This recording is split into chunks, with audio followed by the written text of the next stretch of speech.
제대로 되고 있을까에 대해서 많은 분들이 공통적인 시각을 보여주신 것 같고요. 헌법에도 나와 있지 않습니까?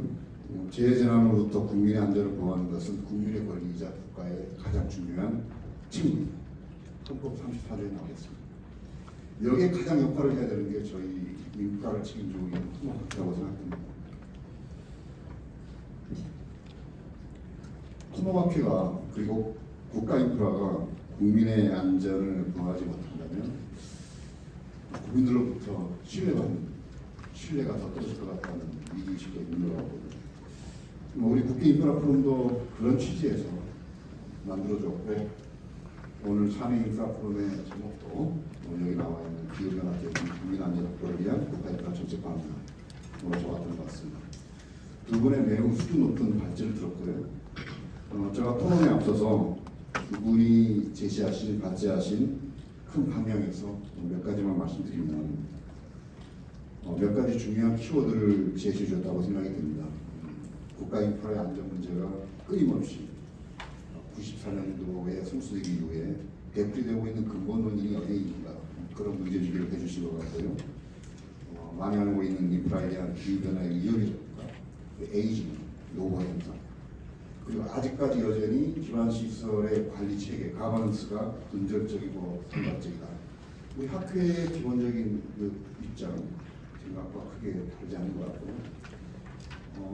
가버넌스 문제까지 여러분께서 잘 짚어주신 것 같고요.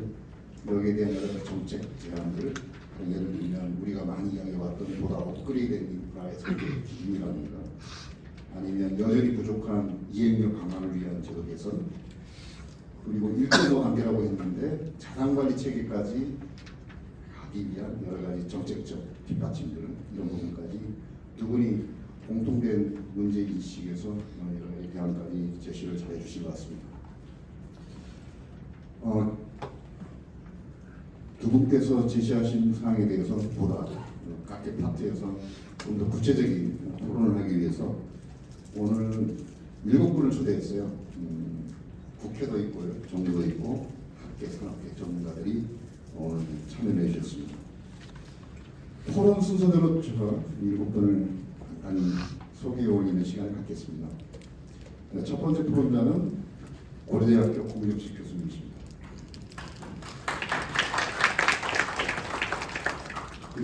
건설 인프라의 성능 중심의 관리 체계, R&D 쪽도 많이 하고 계시고요. 기반시설 관리법이 제정됐던 그 시점에서 학회에 굉장히 중요한 역할을 해오셨고, 지금도 이쪽 분야에 자타가 공인하는 전문가십니다.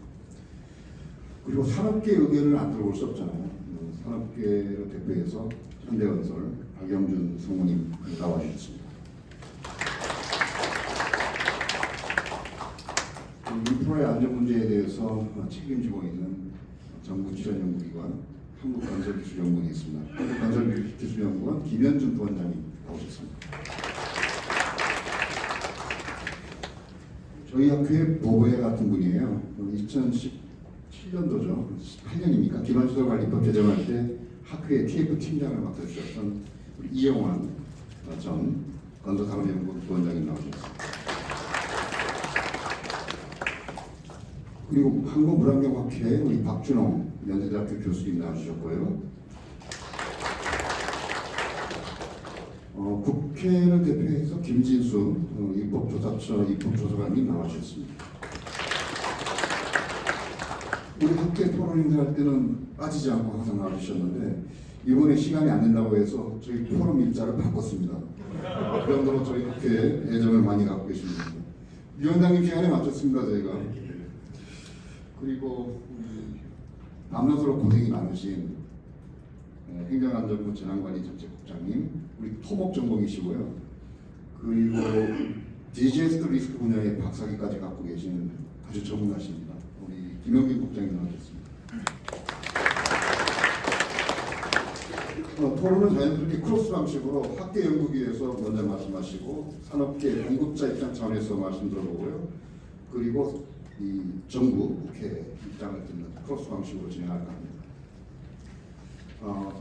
첫 번째 라운드는 6분씩 드리겠습니다. 시간 관계상 그 6분이 충분하지 않을 수 있기 때문에 세컨 라운드를 돌려서 추가 그걸 발언할 수 있는 기회를 드리겠고요.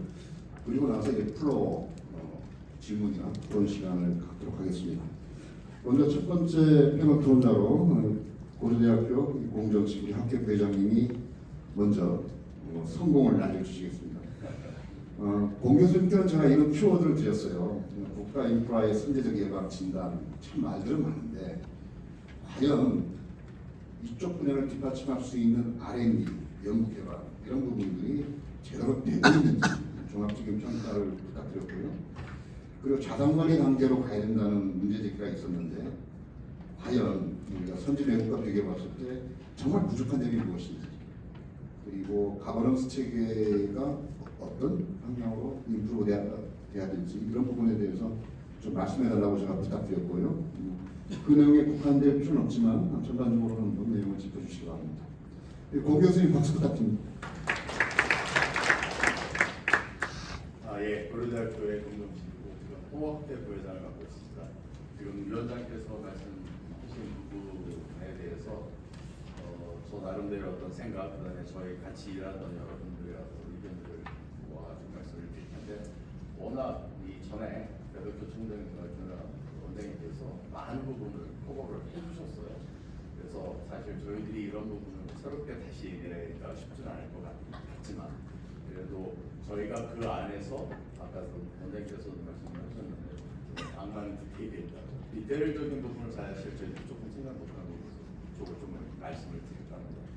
아까도 저희 그 사회기반 시설물의 노후화에 대해서는 모든 분이 걱정을 하고 계십니다. 저희 사회기반 시설물 자체가 현재 도로는 12%, 그다음에 철도 37%, 항만 22% 정도가 현재 이제 30년 생기는 거죠. 저희들이 조금 감사하고 있는데 우리나라에 그런 사회기반 시설물이 충분하냐라고 볼 때 많은 여러 가지 지수가 있겠습니다만 도로 보급률을 볼 때 우리나라는 아직도 1.6에 지나지 않습니다. 선진국에 비하면 3분의 1 수준밖에 안 되거든요. 지금 무슨 얘기냐면 앞으로도 건설에 대한 비용이 지속적으로 필요하고 증가할 것이라는 것이죠. 그럼 상대적으로 지금 우리가 얘기하고 있는 유지관리 비용을 어떻게 만들고 이것을 배분을 할 것인가 하는 아주 기본적인 문제가 더 크게 부각이 될 것 같습니다. 국민연금 같은 경우 잘 아시겠지만 중장기적인 계획을 지금 세워놓지 않으면 우리나라도 향후에 이런 부분에 있어서 큰 문제가 발생을 할 수 있는 것이 어떻게 보면 시작점이라고 할 수 있겠습니다. 우리나라 같은 경우 아까 발제에서도 말씀하셨는데 미국이라든가 일본 이런 곳에서 미국 같은 경우에 이제 인프라 인베스트 액트 앤 잡스라는 그런 법을 제정해서 1조 원 이상 투자를 하려고 하고 있고, 일본도 증법을 마련하고 있습니다. 다행히 우리나라도 지금 지속 가능한 기반 시설 관리 기본법이죠. 저희들이 이제 기본적으로 기반 시설 관리법이라고 하는데 2018년에 제정을 하고 2020년부터 시행을 하고 있습니다. 그래서 이러한 통합적인 체계를 마련해서 시작을 하고 있는 것은 매우 고무적이긴 하지만 서두에서도 말씀을 하셨다시피 이게 아직은 시작 초기 단계이기 때문에 굉장히 많은 부분이 유한성적이고 또 특히 지자체로 내려갈수록 이러한 부분에 있어서 어떻게 이러한 법을 시행을 해야 되는지 그런 디테일한 부분이 부족한 부분이 많이 있습니다.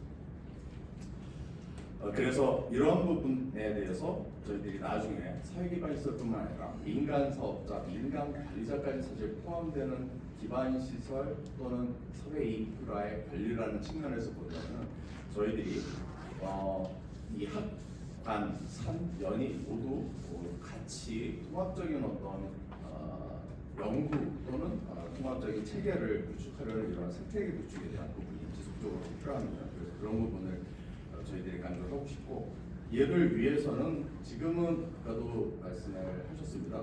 협의 및 자문기구 형태의 그런 기구들이 좀 더 있어줘야 되고, 여기서 그냥 지금 단순히 그런 자문기구에서 자문을 하고 형식적인 것을 하는 것이 아니라 실질적으로 예산이 편성되고 집행될 수 있는 부분까지도 저희들이 같이 자문과 협의가 이루어져야 된다고 생각을 합니다.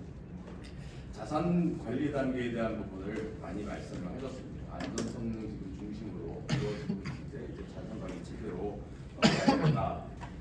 지금 이 기반시설 관리법에 이미 이런 부분이 제정이 되어 있습니다. 22조에는 기반시설 사용 부담금이라든가 23조에는 성능 개선, 중단금 등의 운영 등을 규정을 하고 있는데, 문제는 이러한 기반 시설의 자산 가치를 평가하고 이를 국가 회계 원칙에 반영하려는 연구라든가 이런 시도가 굉장히 부족합니다. 위원장님께서 그런 부분을 지적을 해주셨는데, 어떻게 보면 약간은 다부처적인 성격도 있고, 또 공학적인 성능이라든가 기술적인 관점과 또 회계, 기획 예산에 관련된 이런 부분이 조금은 결이 다르다 보니까 이런 부분에 있어서 계속 문제가 발생을 하고 있습니다. 그래서 저희들이 이러한 유지관리 예산의 확보의 근거를 마련하고 자산가치 회계 반영될 수 있도록 장단점 또는 이 당위점을 논의할 수 있는 그런 회계 방식에 대한 개선과 그런 연구가 지속적으로 수행이 되어야지 된다고 생각을 합니다. 마지막으로 저희들이 그 거버넌스 체계에 대한 한계점과 개선 방안을 좀 말씀을 드리고 싶습니다. 사실 이 거버넌스 체계, 우리나라는 이제 기본법이 막체인되고 있는 체계라고 말씀을 드렸고 수정 보완이 계속 필요하긴 하지만 관리 주체, 특히 이제 여력이 없는 지자체에서의 형식적인 관리 정책에 머무를 수 있는 그런 여지가 많이 있습니다. 그런 부분이 가장 우려되고 있습니다. 아까 그 국토부에서 기술안전정책국장께서도 이런 부분을 커버하고자 정기적인 진단이라든가 점검 같은 것을 좀 더 촘촘히 시행한다는 말씀을 하셨는데, 사실 거기에 두 가지 양면이 있습니다. 촘촘히 시행하는 것은 좋지만 이렇게 되면 약간 불필요한 유지관리 예산이 낭비가 될 수 있는 부분이 있고, 또 지자체가 약간은 형식화, 부실화가 될 수도 있습니다. 그렇기 때문에 지금 앞서 말씀하신 기반도 내년까지 아마 완성되는 것이라고 제가 알고 있는데, 이런 통합 기반 시설물 통합 관리 시스템에 대한 정보를 취득하고 조정하는 기반도 같은 이러한 것들은 당연히 구축이 돼야 되고, 전체 통합적인 부분에 있어서의 그러한 관리 시스템이 구축되어야 되는 것은 맞지만, 저희들이 그 다음 단계로 정말 관심을 가져야 될 것은, 그러면 이 시설물 관리 주체 아니면은 지자체, 여기서 정말 어떻게 하면 시설물을 제대로 관리할 수 있느냐, 유지관리할 수 있느냐는 부분을 초점을 맞춰야 된다고 생각을 합니다. 그러기 위해서는 이러한 관리 주체들이 좀 더 자율성을 가지고 시설물을 관리할 수 있도록 흥미를 유발시켜야 되고, 그런 시설물을 잘 관리했을 때 가지게 되는 편익에 대해서 저희들이 충분히 설득을 하고 그런 부분에 대해서 공감대를 형성을 해야지 되는 그런 부분이 있는데, 그런 부분은 아직까지는 시기적으로 조금 시작 단계이기 때문에 그런 부분에 대해서 저희들이 좀 더 초점을 맞춰야 될 것 같습니다. 조금 오해스럽게 들리실 수도 있는데, 지금 현행 사회 기반 시설물의 평가 진단에 대한 체계는 물론 여기에 안전관리원에서 원장님도 나와 계시지만, 사실 국토안전관리원에서 그 시설물들을 모두 다 이렇게 평가 점검하실 수 없고, 그런 기준 같은 것을 제시를 하시고, 실질적인 평가는 이제 지자체나 시설물 관리 주체들이 하게 되어 있는데, 약간은 선수가 심판을 정해놓으려고 있는 그런 상황이죠. 그렇기 때문에 지자체에서도 아까 부실할 말씀을 잠깐 드렸는데, 이제 보고를 하게 되면은 최소 유지 관리 성능 이상으로 유지 관리를 대부분 해야지 되는 그러한 보고를 내야 되는 그런 상황입니다. 그리고 그것 때문에 우리나라 시설물들이 상당히 잘 관리가 되고 있는 부분도 있지만, 그것 때문에 굉장히 형식적으로 이루어지고, 또 아까 말씀드린 대로 지자체에 있어서 그런 부분을 제대로 관리하지 못하는 그런 부분이 또 생길 수가 있어서, 이런 부분에 대해서는 지금 미국은 ASE에서 4년마다 리포트 카드를 하고 있고, 또 호주도 학회에서, 호주는 호주공학회라고 하더라고요. EA라는 곳에서 이런 부분을 하고 있습니다. 그리고 감히 제안을 같이 드리면, 우리나라에서도 이런 학회에서 아까 어떤 시민이 직접 참여하는 그런 부분을 말씀을 하셨지만, 그것도 당연히 하고, 조금 더 체계적이지만 약간 투명성을 보장하는 부분에 있어서 학회에서도 그러한 시설물에 대한 평가 이런 것을 같이 참여를 하는 그런 부분이 보완이 되었으면 좋겠습니다. 예. 지금까지 말씀드린 것이 시간을 제가 한 정도 써서 요약을 할 수 있겠지만, 또 드릴까요? 아니, 나중에 다시 예, 알겠습니다. 네. 공 교수님 뭐 다양한 시각에서 핵심적인 이슈를 잘 짚어주신 것 같습니다. 마지막 하신 말씀, 지금 기반시설관리법에 의해서 국무총리실 산하의 기반시설관리위원회가 가버넌스 체계가 되어 있잖아요. 가장 스텝 1, 첫 번째 단계의 가버넌스는 되어 있다고 말씀해 주셨는데, 제가 3년 동안 그 위원회 위원으로 활동을 했었어요. 딱 한 번 모이더라고요. 나머지는 다 서면publica예요. 아직까지는 많이 형식화되어 있다라는 생각이 들었고요. 그리고 실제 권한이 별로 없더라고요. 예를 들면 각 지자체에서 올라온 5년 단위의 법정 계획이 실행이 되기 위해서는 예산 확보 수단이 있어야 되는 거잖아요. 그런 부분들이 뒷받침이 안 돼 있고, 아까 우리 김 원장님 말씀처럼 법적 이행 수단이 별로 없고요. 그 다음에 여러 관리 주체에서 시급한 사업들이 있을 텐데 그 사업들로 예산을 먼저 어디팅하는 그런 수단도 아직 확보가 안 되어 있는 것 같더라고요. 그러다 보니까 처음에는 열심히 활동했는데 잘 부르지도 않고요. 권한도 없다 보니 상당히 형식화되는 이 부분을 저희가 좀 뛰어넘어야 될 것 같다. 가방수 측에서는 그 생각을 많이 했고요. 그다음에 공명식 교수님 말씀하신 마지막 사항 중에 선수 심판론이 나오는데, 미국 토목학회는 민간이 중심이 돼서 객관적인 시각에서 전문적인 학회, 협회, 민간인들이 주도적으로 평가를 하니까 국민들이 있더라고요. 그런데 관리 주체 스스로 우리 시설물 A 플러스야 B 플러스야 분당 C가 아무리 정자료가 B라고 해도 국민들은 잘 안 믿더라고요. 이런 측면에서 너무 선수에게 심판을 맡기지 말고 국가안전관리원이 중심이 되되 평가는 전문기관하고 같이 하는 게 국민 신뢰도를 높일 수 있는 방법이 아닐까. 그런 시대가 오지 않았을까. 그 말씀이시죠, 공 교수님? 너무 조심스럽게 말씀하셨어요. 제가 정리를 해봤습니다. 두 번째는 우리 산업계 의견을 들어보겠습니다. 우리 박영준 현대건설 상무님이신데요. 아무래도 지금 우리 업계의 주 관심사는 건설 프로젝트 사업인데 큰 사업 위주로 해왔잖아요. 근데 앞으로 이 건설 시장이 재생, 유지관리 시장으로 구조가 바뀔 거다 그런 이야기를 많이 하고 있는데, 실제 산업계에서 느끼는, 피부로 느끼는 그런 부분들, 그리고 어떤 기후변화 관련된 사업들을 준비하고 있는지 그런 이야기들을 좀 들어보고 싶고요. 그다음에 어떤 산업계 대표로 나오셨으니까 좀 쓴소리도 하시죠. 좀 정부나 국회에서 꼭 해줘야 되고 그런 사항도 있으면 말씀해 주시고요. 부탁드립니다. 좋게 말씀드리면 정책제언이고 현실적으로 말씀드리면 쓴소리인데, 이미 이제 그 저장님께서 다 내용을 아시고 정석을 따라주시는 것 같습니다. 저는 이제 사회적 재난에 대해서 주로 연구를 해왔는데, 뭐 전쟁, 테러 이런 것들이죠. 근데 저장님께서 주제를 주셔가지고 주제 범위 내에서 일단 말씀드리도록 하겠습니다. 뭐 산업계 전체라기보다는 저희 현대건설에서 준비하는 것들을 보시면 뭐 해수를 담소화시키는 것, 스마트시티에서 이제 뭐 물 관리에 대한 부분, 또 저희가 현대자동차 그룹에 있다 보니까 모빌리티 혁신, 뭐 이걸 통해 가지고 이제 뭐 대기 오염 이런 걸 줄이는 것, 이런 연구들 많이 하고 있는데, 오늘 발제하시는 분들 내용을 토대로 이제 좀 의견을 드려야 되기 때문에 그 내용을 중심으로 좀 준비하고 있는 내용에 대해서 말씀을 드리도록 하겠습니다. 지구 온난화에 따른 기후 변화는 이제 분명한 위기인 건 사실입니다. 근데 건설에서는, 저희 산업계에서는 이제 위기를 또 다른 기회로 보고 준비를 하고 있습니다. 크게 두 축입니다. 위기에 대응하는 전략이 있고, 대응하는 인프라가 있을 것이고, 위기를 극복하는 인프라. 요 두 가지로 해가지고 이제 침체된 건설업을 좀 활성화해보는 좀 기회를 삼아보자, 그렇게 생각을 하고 있습니다. 위기에 대응하는 인프라 대표적인 것은 이제 저희가 지금 연구를 하고 있는데, 대심도 지하터널 이런 것들이 되겠습니다. 단순하게 어떤 지하터널 구축하는 정도가 아니고, 여기에 저희가 이제 4차 산업이나 이런 걸 집어넣어 가지고 좀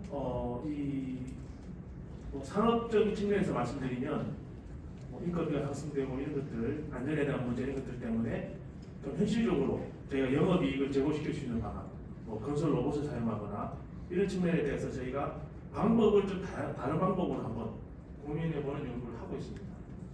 위기를 극복하는 연구는 기후 변화에 따라서 해수면이 상승한다고 하면 이걸 이제 기정사실로 저희가 받아들이고 해저에 대한 연구 이런 것들이 있습니다. 이미 울산 앞바다에 아시는 분들 아시겠지만은 해저 도시에 대한 해저 공간에 대한 저희가 연구를 이미 하고 있고 해저 공간에 이제 인프라를 구축하기 위해서 어떻게 이제 수중에서 무인 시공을 하느냐 또 아시겠지만 조금만 더 내려가면은 앞이 보이지 않습니다. 수중 드론을 개발하고 어쨌든 그 해양 공간을 확장하기 위한 연구를 많이 하고 있습니다. 해저 내에서 이게 이제 가져올 기후 변화에 대응하는 것 자체도 이제 효과가 있지만은 저희가 이제 앞으로는 우주에 대한 접근이나 이런 것들에 대한 기회로 보고 해저에서 아무래도 연구를 하게 되면 또 우주를 확정할 수 있는 비슷한 유사 환경이 되기 때문에 큰 도움이 되지 않을까 생각해서 저희 준비를 하고 있습니다. 그리고 데이터 센터 이런 것들 아시겠지만은 지상에 짓는 것보다는 지하에 구축하게 되면은 전력 소모량이 많이 감소하니까 그런 것들에 대해서 저희가 기후 변화를 현실로 받아들이고 해저를 확장하다 보니까 이제 이런 파생되는 상품들이 많이 나오는 것 같습니다. 그다음 이제 해상에서는 이제 해수면 상승과 관계없이 저희가 하려고 하는 게 조금 논란이 있지만 이제 불식 인프라에 대해서 고민을 많이 하고 있습니다. 태동이 된 것은 이제 가덕도 공항 때문에 불식 활주를 어떻게 할 것인가에 대한 이제 준비를 시작했다가 사실 이제 이 기술 자체를 불식 풍력, 불식 방파제 이런 식으로 이제 많이 개선을 하려고 합니다. 아까 풍력 발전도 이야기하셨겠지만은 사실 우리나라에서 근해에서 풍력 발전을 하는 게 우리나라가 약간 안보적 이슈가 있어가지고 사실 군부대의 어떤 레이더 문제 때문에 쉽지가 않습니다. 그래서 저희가 이제 먼 바다로 가서 아예 이제 플로팅 기법으로 풍력 발전하는 그런 연구도 저희가 하고 있는 상태가 되겠습니다. 그다음 이제 여기까지는 대응을 위한 전략이었고 저희가 이제 온실 가스를 이제 감축하기 위한 어떤 전략적 차원에서 연구도 하는 게 있습니다. 대표적인 게 에너지 사업입니다. 아시는 분은 아시겠지만 현대건설 자체가 이제 EPC 회사입니다. 제네콘이라고 많이 하는데 저희는 여기에다가 지금 에너지 기업으로서의 DNA를 지금 추가하려고 하고 있습니다. 그래서 대표적인 게 CCUS, SMR, 수소 이런 내용이 되겠습니다.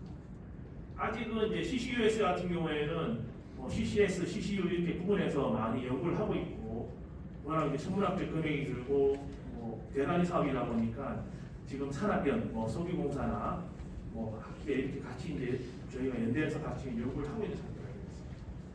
수소 같은 경우에도 저희가 이제 현대자동차에 소속돼 있다 보니까 이 부분에 대한 연구도 많이 하고 있고, 그다음 그 원전 같은 경우에는 이미 신문지상에 이렇게 많이 나와 있지만은 소형 모듈 원전, 대형 원전, 원전 해체, 사용 해결료 시설에 대한 어떤 이런 연구들도 저희가 지금 하고 있는 상태가 되겠습니다. 그다음 이제 국민안전 이제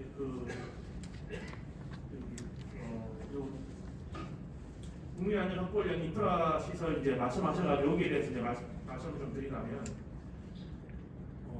사실 저희는 이제 제네콘이다 보니까 시공 단계에서의 어떤 안전에 대해서 많이 연구를 하고 있습니다. 근로자의 안전, 보건, 구조물 품질, 기상에 의한 피해, 그다음에 에너지가 많이 쓰이는 것, 철강 시멘트 등의 어떤 건축 자재 이런 것들에 대해서 연구를 하고 있는데 사실 이 안에는 이제 저희가 디지털 전환을 하기 위해서 스마트 건설을 핵심적으로 사용하고 있습니다. 저희는 이 기술들을 국가안전관리원의 표현을 빌리자면 건설 안전 측면에서 주로 이제 연구를 하고 있고 전환을 준비하고 있는데 이 기술들이 나중에 구조물이 다 구축되고 난 뒤에도 시설 안전 측면에서도 저희가 지속적으로 활용할 수 있지 않나 그렇게 생각을 하고 있습니다. 이렇게까지 말씀을 드리고 정책 지원에 대해서 이제 좀 말씀을 드리도록 하겠습니다. 저희가 해외에서 몇 조 단위 사업을 수주했다고 하면은 대부분 분들은 대박 났다고 생각하시는 경향이 많습니다. 근데 실상은 과연 이게 수익이 날 것인가, 손실이 볼 것인가라고 심각하게 고민하고 있습니다. 그만큼 기존의 사업에 대해서는 저희가 영업이익을 확보해야 되고, 그래서 이거를 저희는 이제 어드밴스드 EPC를 해가지고 기존의 기술을 뛰어넘는 새로운 기술로 접근해 와서 영업이익을 좀 이제 극대화시키자. 그런 어떤 측면이 있고, 혹은 익스펜디드 EPC 해가지고 새로운 어떤 상품을 지금 준비하려고 노력을 하고 있습니다.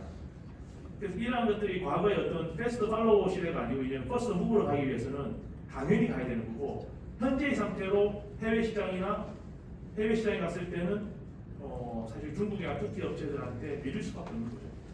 유럽연합도 마찬가지예요. 국내에서는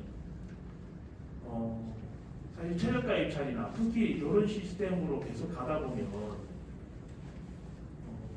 건설업체의 영업이익은 정말 계속 마이너스로 추락할 수밖에 없을 것 같습니다. 그게 또 안전이나 이런 문제로 다 비결이 될 수밖에 없다고 생각이 듭니다. 특히 이제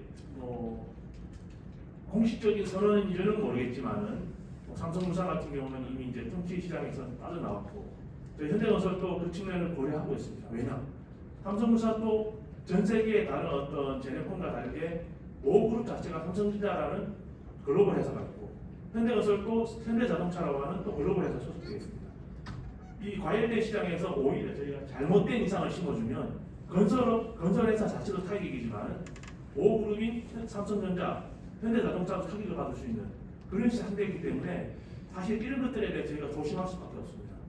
그래서 제가 이제 제안을 드리고 싶은 말은 좀 공사 단가에 대해서 이제는 현실화시켜야 될 필요가 있다고 생각합니다. 이게 지금 물가도 너무 올랐는데 현실적인 반영이 안 되고 있습니다. 공사 단가가 올라서 건설회사가 영업이익을 어느 정도 안정적으로 확보해야지 그 영업이익으로 건설회사 자체적으로 물론 국가가 하는 부분도 있겠지만 기업이 또 R&D에 대한 요구를 투자할 수 있고 그렇게 해야지만이 저는 지금 이러한 어떤 기후 변화에 대해서 저희가 필요에 따라서 본격적으로 필요에 따라서 좀 수세적으로 대응할 수 있지 않을까라고 생각합니다. 이상입니다. 예, 감사합니다. 박수 부탁드립니다.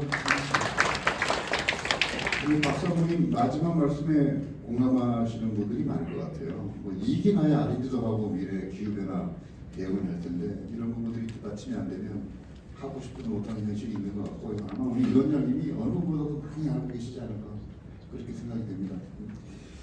오늘 배덕규 총장님 발제 중에 제가 귀에 번뜩했던 말이 있는데 기후변화는 에너지 전환이고 에너지 전환은 에너지 패권을 누가 갖느냐에 달려있다 그 말씀을 해주셨어요.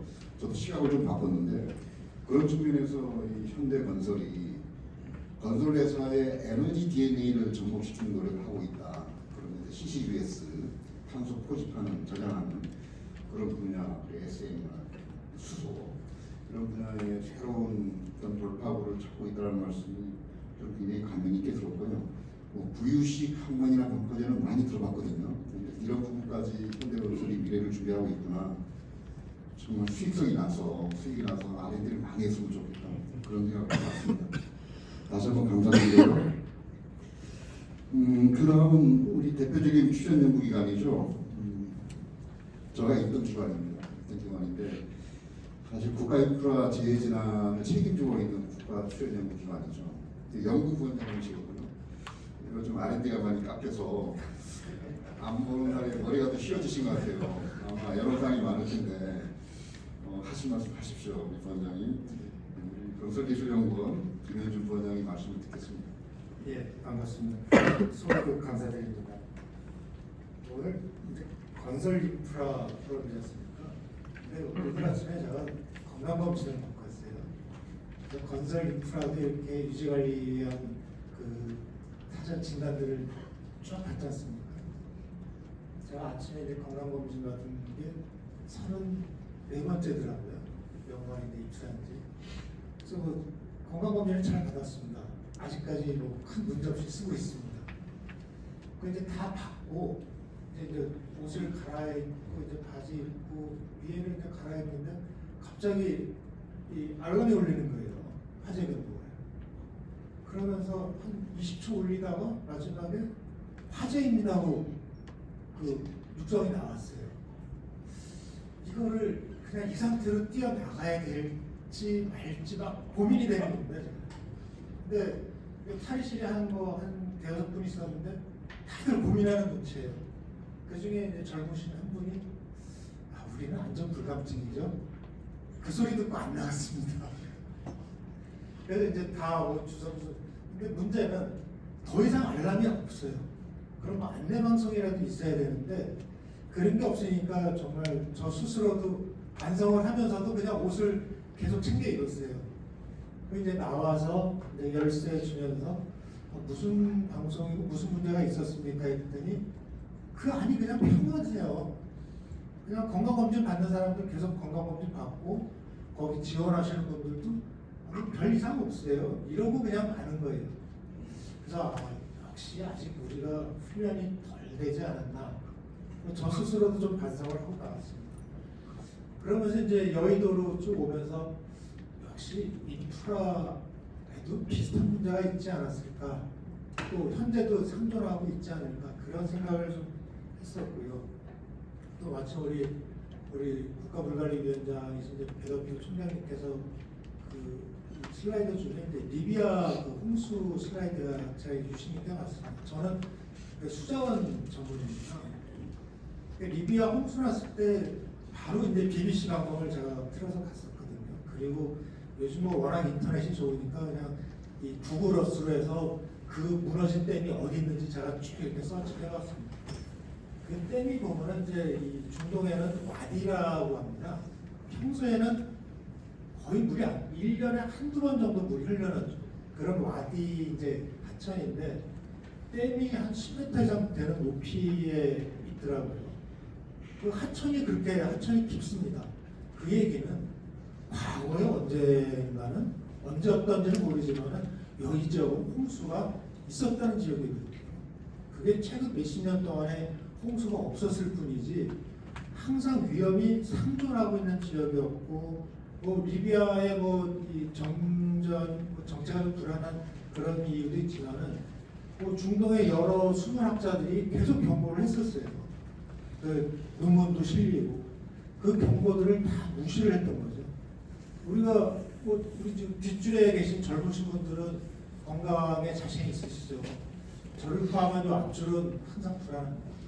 그래서 뭐 심장마비나 뭐 뇌출혈이나 이게 다 사전에 원인들이 온다고 다 선배님들이 얘기를 하시더라고요. 근데 그 원인을 전조를 다 무시를 하죠. 나는 건강하겠지. 아이고 내일 병원 가면 되지. 그러다가 이제 큰일 나는 게 우리 건강이고 인프라가 아닌가 싶습니다. 21년에 유럽의 그뭐잘 사는 나라에서 큰 홍수가 났었습니다. 특히 이제 독일에서 뭐 한 190명 이상이 사망을 했어요. 잘 있을 수가 없는 일이죠. 근데 그 홍수를 유럽 지역에 보면 이제 유럽 전체를 이렇게 홍수 예보하는 시스템이 있습니다. 이파스라고. 한 이틀 전부터 예보를 했어요. 이 열대성 저기압이 이 영국을 거쳐서 서유럽으로 접근할 것이다. 근데 역대급으로 홍수가 발생할 것이다. 근데 독일, 벨기에 여기는 피해가 많습니다. 네덜란드 피해가 상대적으로 경미했습니다. 대비를 했거든요. 독일에서 왜 그런 피해가 있었을까 하는 그 고민을 하고 그 다음에 이제 뉴스를 쭉 쫓아가 봤더니 역시 설마 내 평생 이 지역에는 홍수가 없었어.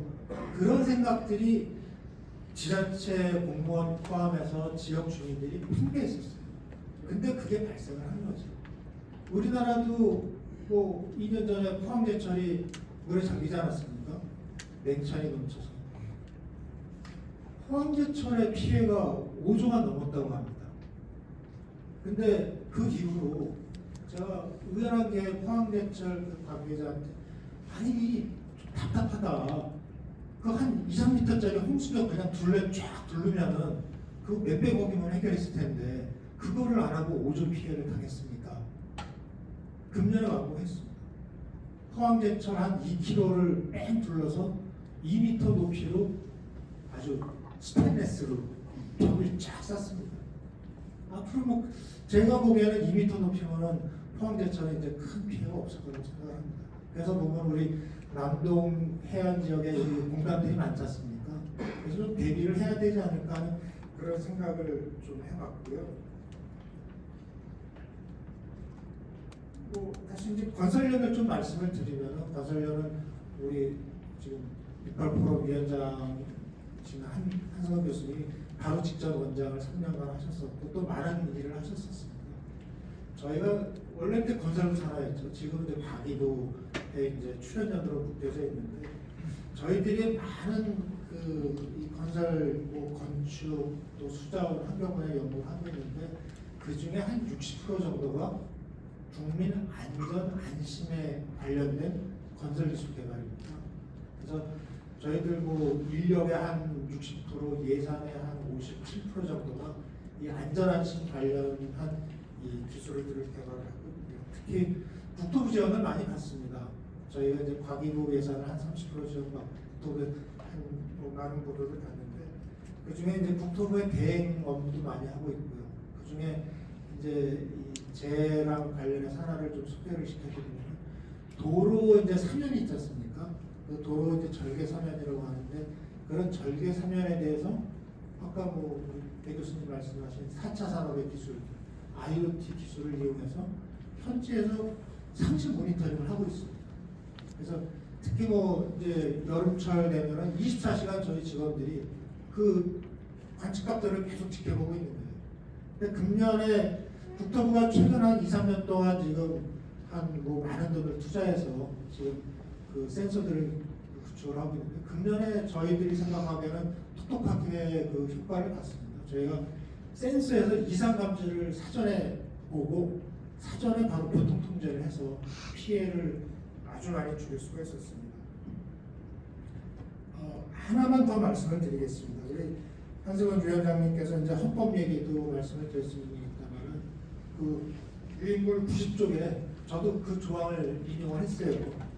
잠깐 말씀을 드리면은 국가는 재해를 예방하고 그 위험으로부터 국민을 보호하기 위하여 노력하여야 한다. 이게 헌법 34조 6항입니다. 근데 좀 아쉬워요. 노력하여야 한다. 노력했다고 다 넘어가는 거일 수도 있어요. 그래서 저는 우리 국토교통위원장님 좀 간곡하게 말씀을 드리면 보호하여야 한다고 헌법을 좀 개정을 할 필요가 있지 않나 좀 강하게 좀 말씀을 드립니다.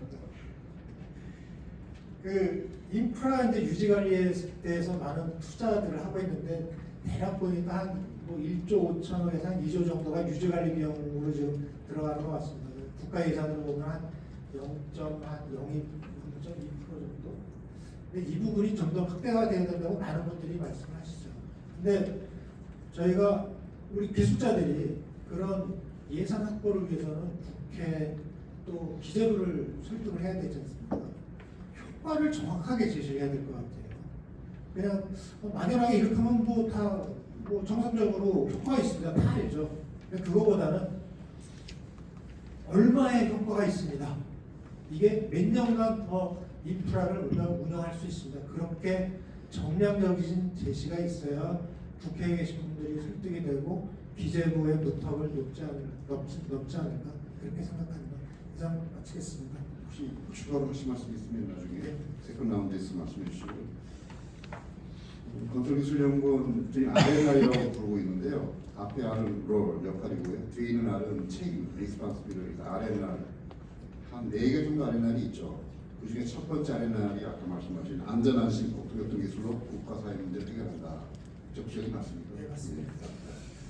60%의 R&D 예산과 인력이 첫 번째 R&R에 지금 배분이 되고 있으니까 건설기술연구원이 앞으로 더 역할을 해주셔야 될 것 같고요. 예산을 주십사 이야기하라고 했더니 왜 헌법개정 이야기를 하세요?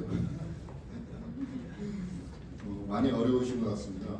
제가 나올 때만 해도 이 주요 사업비, 기본 사업비가 300억이 넘었었거든요.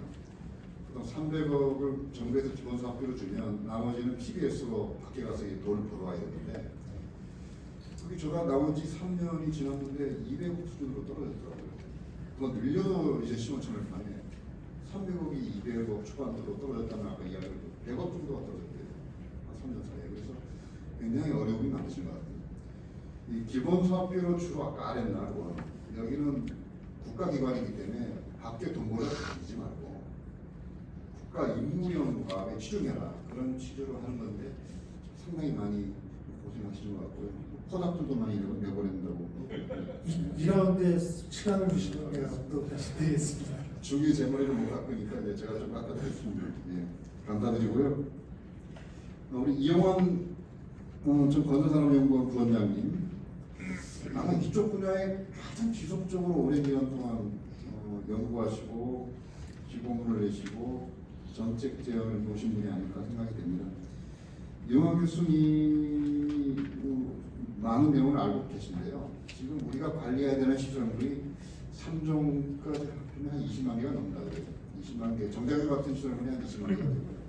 앞으로 30년 동안 어느 정도 유지를 하기 위해서는 1000조 정도가 투입돼야 된다는 게 정부의 공식 통계입니다.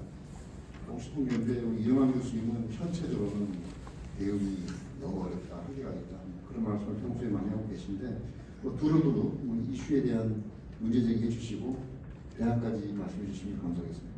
예, 자장님 고맙습니다. 제가 편도에 인하대학교를 옮겨가지고 편도 부시장 걸려가지고 인천으로 이사를 했습니다. 서울 나들이가 그렇게 쉽지 않은데 오늘 불러주셔가지고 좀 고맙고요. 학교에 고마움 전합니다. 저한테 몇 가지 그 노후화와 안전정책에 대한 제어에 대해서 말씀하셨는데 지금 현 제도적인 관점에서 보면 한 사이클을 진행했다고 봅니다. 일단 저희가 기술적인 부분이 시설물 성능 평가하고 저희가 재난법에 의해서 관리된 중점 관리 대상 시설물 약 18만 개 정도가 3종 시설물로 해서 일원화시키겠다는 시설물 유지관리법, 시설물 안전법이 17년에 됐고요. 그 다음에 이제 그 2020년에 그 기반법이라고 그러죠. 기반법의 지속가능 기반에서 기본법에서 기본계획 수립하고 6개 중앙정부에 관리하는 시설물과 17개 특광교 시도가 관리계획을 수립했습니다. 어떻게 고기업을 만들고 그 메인 핏줄은 지금 이어놨거든요. 문제는 지금 허점이 있습니다. 지금 일본의 통계를 보면 그 기반 시설의 70%가 기초 지자체 관리를 있습니다. 그러면 우리가 기반법이 성격이 뭐냐 여러 가지 논란이 많았는데요. 이건 재정법입니다. 재정법인데 결국은 이건 지자체를 위한 법입니다. 지금까지 건설에만 돈을 주고 유지관리에 돈을 주지 않는 부분들을 주게끔 하는 법입니다. 제가 오늘 김민기 위원장님 선구를 보니까 그 선구 구역을 보니까 지역을 보니까요 그렇게 큰 노후 시설이 없는 것 같은데요. 새로 지어가지고 근데 사실은 굉장히 지금 지자체는 관심이 많습니다. 특히 3종 시설물 같은 경우에는 시설물 관리 주체인 지자체가 지정을 안 하면 3종 시설물을 들어오지 않습니다. 아마 우리 국토안전관리원장님 파악해 보시면 3분의 1도 안 들었어요. 어떻게 보면 이게 관리의 사각지대로 법적으로 보면 굉장히 법은 앞서 나왔는데 실행력이 안 됩니다. 결국 이 문제는 작은 핏줄을 만들어서 우리 혈액을 돌려야 되는 결국 돈줄이라고 생각합니다. 자, 그 돈줄을 막는 방법이 두 가지라고 저희가 한번 생각할 수 있습니다. 기반법은 기본법입니다. 이거 개별법보다 우선합니다. 그런데 정합성이 유지되지 않습니다. 기반법을 만들었는데 도로법은 성능평가조차도 언급 안 하고 있습니다. 유일하게 철도만 하고 있습니다. 우리가 짧은 시간을 주셨기 때문에 제 길게 못하죠. 일단은 철도의 건설 및 철도 시설 유지 관리에 관한 법률, 철도 건설법이 모두 나가는 그걸로 모든 개별법들을 고쳐주는 게 맞습니다. 그거는 지금 가이드라인에는 성능평가, 최소 유지 관리 기준, 성능에서 이건 거의 초안은 나갔습니다. 이제 각 시설마다 이 부분들을 어떻게 자기 시설에 맞게끔 세팅할 거냐 하는 부분들이 되고 그 개별 시법에 대한 그것들이 되어야만이 우리가 그 무시무시한 기재부하고 싸움을 한번 해야 돼요. 일단 우리 거부터 만들어 놔야 돼요. 그리고 기재부가 자산관리하면 자기 거라고 되게 싫어해요. 기본계획에 이거 넣었다고 뺐습니다. 기재부가 무슨. 그래서 그거 우리 그냥 모든 지적재산권까지 우리가 하는 게 아니라 우리는 하드웨어 마켓, 시설 자산관리라고 한번 우리 통일해서 한번 불러보죠. 자, 그러면 결국은 우리가 이제는 기반시설을 데이터에 의해서 운영을 할 수밖에 없습니다. 모든 게 관리를 그렇게 할 수밖에 없고 그게 4차 혁명하고 맞고요. 그래서 기본적으로 자산 관리를 갈 수밖에 없는데 이 부분들은 결국 법적으로 적어도 기재부한테 너희들 보조금 기준 다 바꿔라고 얘기할 수 있게끔 먼저 만들자는 겁니다. 우선 기본계획관에 그러면 기본법의 기본계획과 관리계획과 그 다음에 각 개별법의 기본계획하고 어떻게 이런 이상을 근데 저는 오늘 참 이게 세미나가 우리 김민기 위원장님 오늘 봄이나 아니면 작년 요맘때 있으면서 너무 좋았다 하는 생각이 드는데 뭐 아쉽지만 일단은 좀 그렇게 지금 생각이 되고요. 지금 아까 말씀 중에 거버넌스 중에 사실 용인시만 해도 그렇지만 그 기초지자체 가면요 도로시설물 발주하는 거 교통과에서 합니다. 자, 이런 부분들이 결국은 여기 국토부 가셨는 것 같은데 국토교통부하고 결국 국토안전관리원이 이제는 지자체를 고객으로 생각하셔야 돼요. 필요한 기술 지원해주고 교육해주시고 그래서 그러한 구청 단위에서 새로운 기술들이 접목이 되고 그게 예산이 잡히도록 그래야 국민들이 체감을 하고 우리가 얘기하고 있는 부분들의 예산이 올 수 있습니다. 인천시에 제가 우리 학교가 있는 인천시에 보면 농구중부에 아주 푸세식이 있습니다.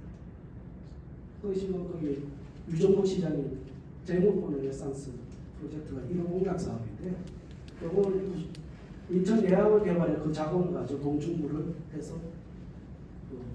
계획을 하겠다는 겁니다.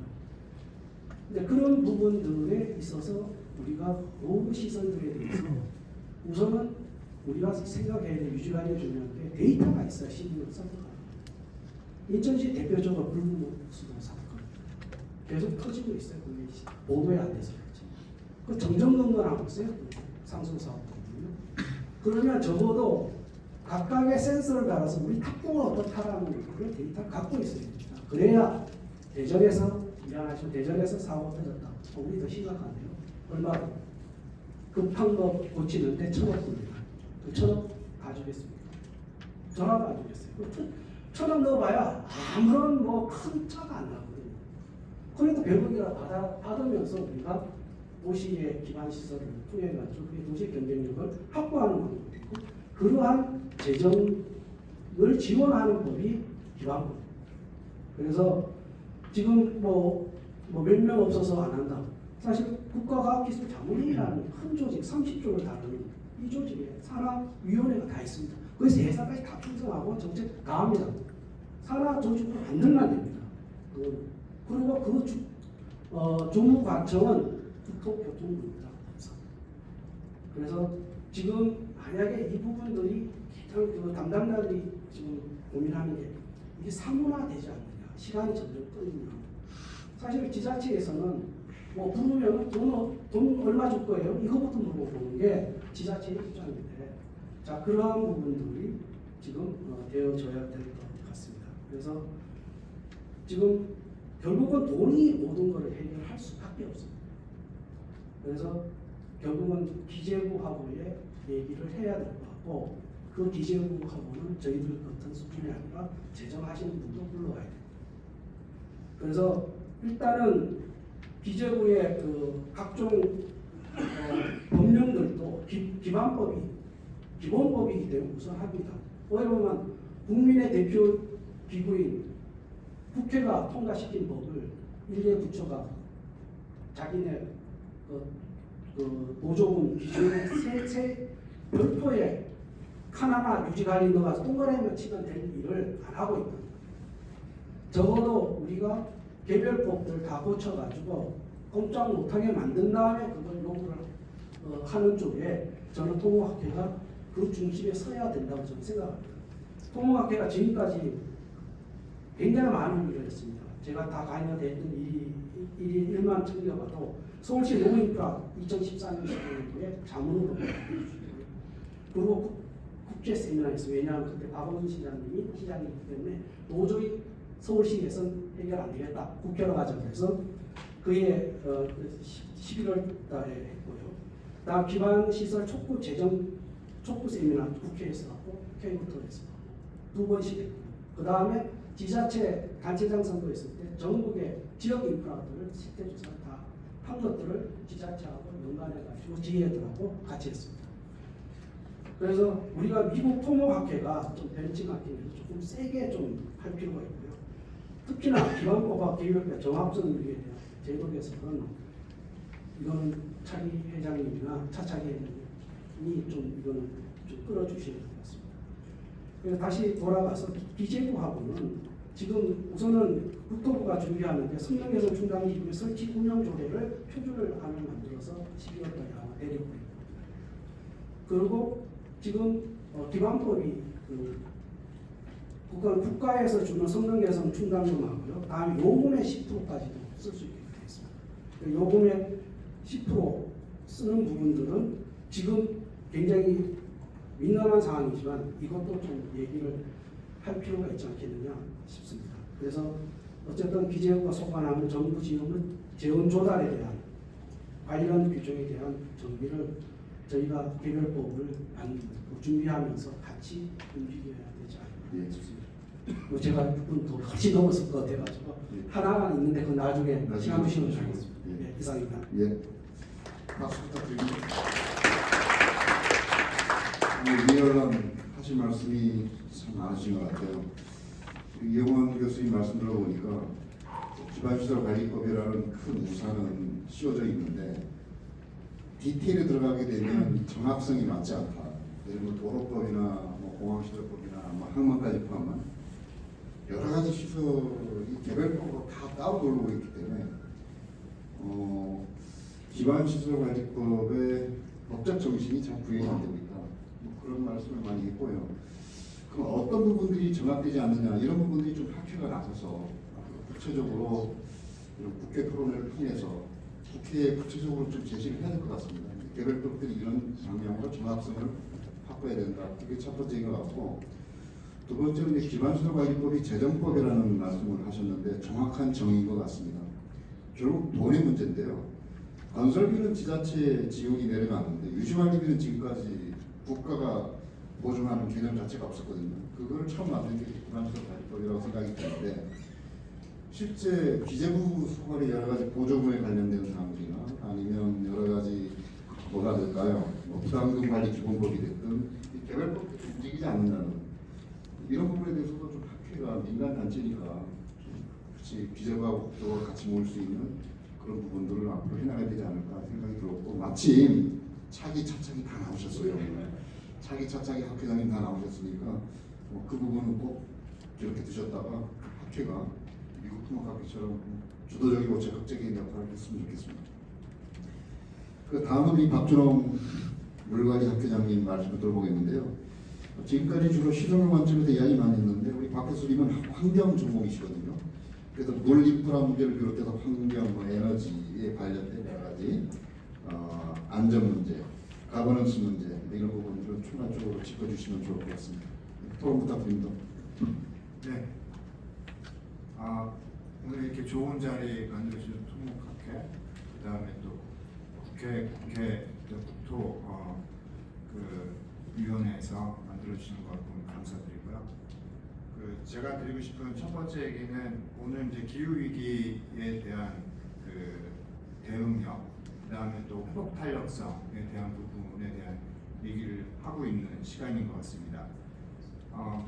많은 분들이 이제 재난 부분을 얘기를 해주셨는데요.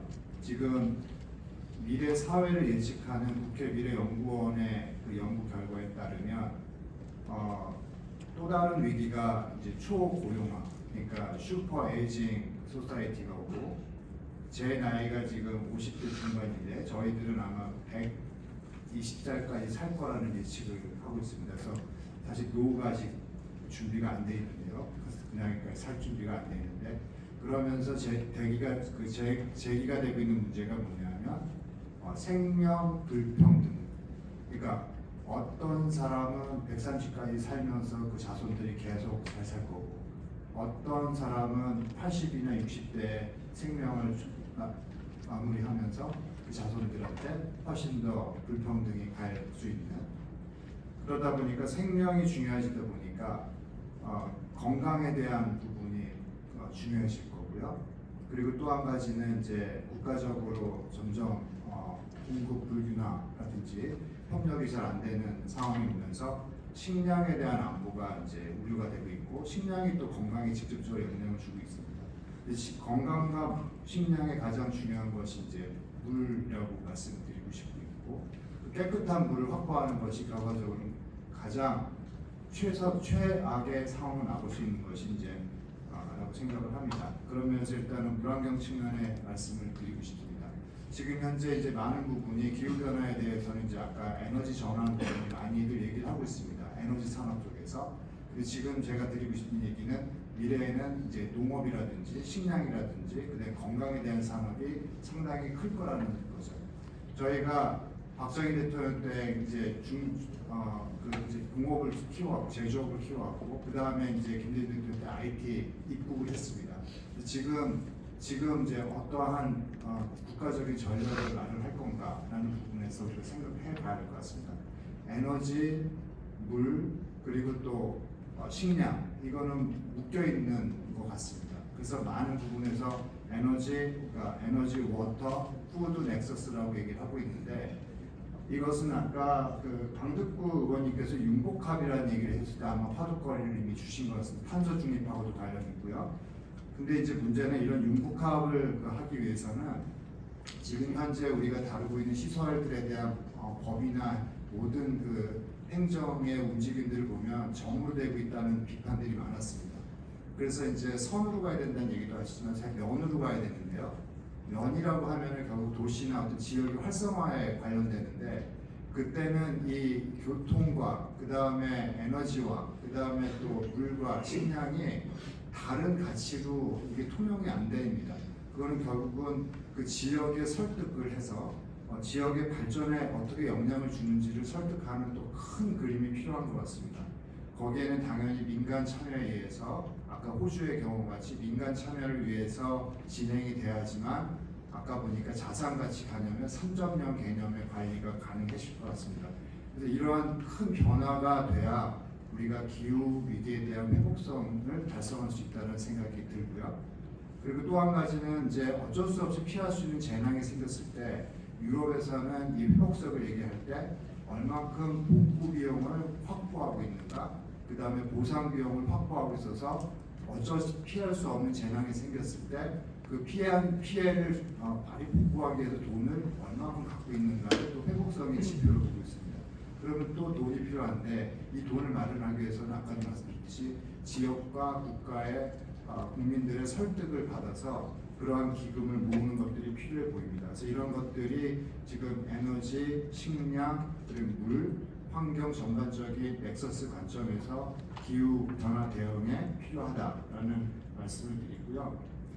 그리고 많은 분들이 얘기하셨던 그 컨트롤 타워, 그다음에 싱크탱크에 대해서 간단하게 말씀드리겠습니다. 여기 지금 물관리위원장님께서 계신데, 지금 물 분야가 우리가 물환경, 치수, 이수, 수생태 다 통합한 아주 좋은 사례를 만들고 국가물관리위원회가 운영이 되고 있습니다. 헌데 여전히 개별법들 간에 연계가 안 되고 있고요. 왜냐하면 그 연계해주는 어떤 규칙도 없고 그거 위상을 우선순위 정해주는 컨트롤 타워가 없다 보니, 그리고 또 국가물관리위원회는 위원장님께는 좀 죄송하지만 자문위원회 성격을 갖고 있기 때문에 거기에 심의 결정을 하지만 구체적인 행정적인 행위를 할 수 있는 힘을 갖고 있지 않습니다.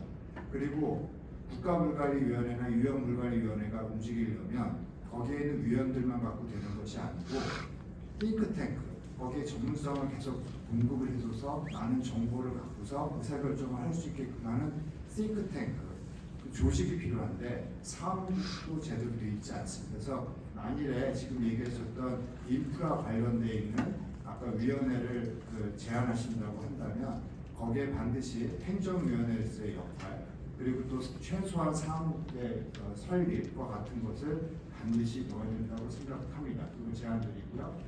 그 다음에 마지막에 드리고 싶은 얘기는 시간이 거의 다 됐는데 학계의 역할을 좀 드리고 싶습니다. 아까 말씀드렸던 융복합이고 그리고 또 아까 배덕효 위원장께서 말씀드린 바와 같이 지금 위기를 기회로 바꾸고 거기 기술 개발을 통해서 대한민국이 초일류 기술로 나갈 수 있는 어쩌면 기회일 수도 있다는 걸 저도 동감하고요. 그런데 막상 그것을 현장에서 진행을 하다 보면 결국 지자체에 있는 공무원들을 설득을 해야 되는데 안 됩니다. 왜냐하면 그분들한테 시범 사업이라는 것은 말이 안 되죠. 성공 사업만 되지 실패가 될지도 모를 시범 사업을 지자체나 하겠다는 것은 하고 싶어하지 않습니다. 중앙 정부도 마찬가지입니다. 그러면 이러한 우리 대한민국에는 지금 건설과 환경 분야의 기술 분야에 우수한 인력들이 세계적인 수준으로 우리가 보유하고 있습니다. 국가가 키운 인력입니다. 근데 이 인력들이 주고 있는 아이디어를 저희들이 시범 사업도 못 하고 있습니다. 그러면 어떻게 할까요? 학교를 이용해 보면 어떨까요? 우리가 실패를 허용할 수 있는 학교를 중심으로 해서 산업과 그다음에 관과 그다음에 학자들이 모여서 거기서 어떤 특정 사업들을 하면 동시에 우리가 하고 있는 인력들도 우리 건설 분야 인력들도 보급할 수 있는 역할이 되지 않을까라고 하는 제안을 한번 해봅니다.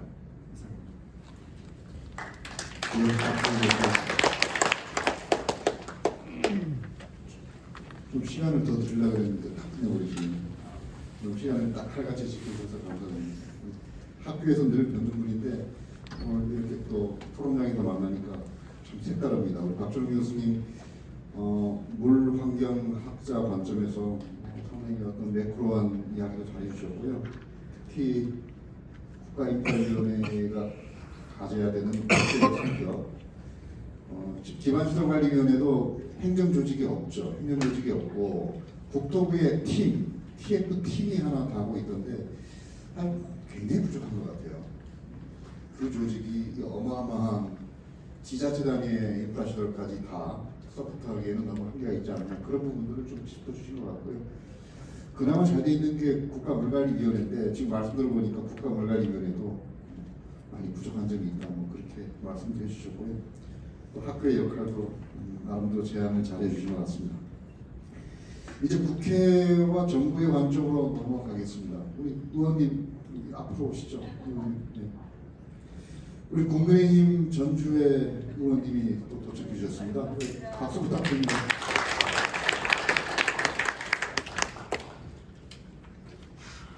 같이 자리해 주셔서 감사합니다. 네. 김진수 입법조사관님의 패널 토론 순서가 됐는데요.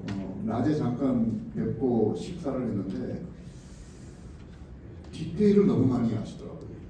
아주 세세한 문제점, 거기에 대한 여러 가지 법제적 관점에 대한까지 대화를 나눠보고 저도 많이 배웠습니다. 김진수 입법조사관님이 국회 차원에서 인프라 가버넌스, 인프라 정책이 어떻게 패러다임을 전환해야 되는지 이런 부분에 대해서 말씀해 주시겠습니다. 부탁드립니다. 안녕하세요. 국회 입법조사처 김진수 입법조사관입니다. 제가 한참 이제 국가 주요 시설물을 중심으로 해서 시설물 관련 법제도 쪽 연구를 하고 보고서를 발간했던 게 한 2017년, 18년 그때쯤이었던 것 같아요. 그래서 오늘 발제자 두 분께서도 제가 냈던 보고서를 일부 인용하시고 개선 방안에서도 말씀을 해주셨는데요.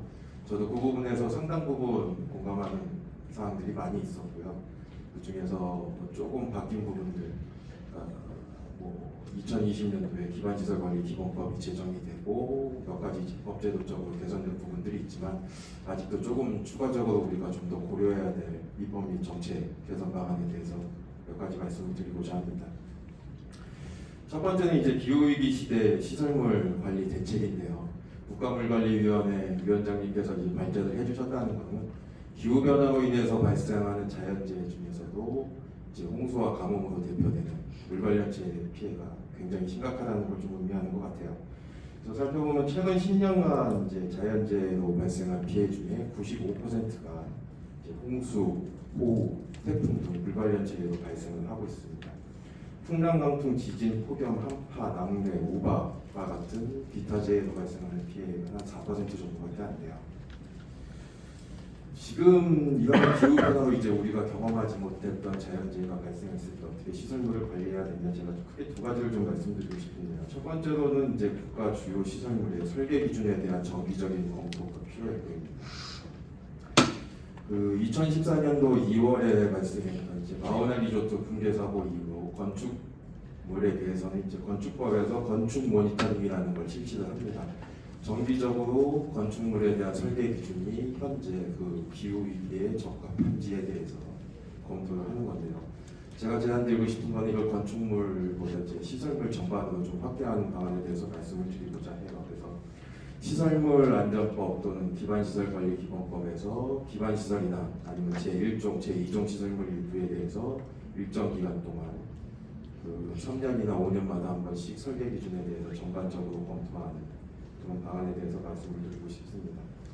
비슷한 입법례로 내진 설계 같은 경우에는 지진화산재해 대책법에서 이제 그 지진 피해가 우려되는 성실계 시설을 규정하고 이에 대해서 내진 설계 기준을 마련하고 규정을 하고 있습니다.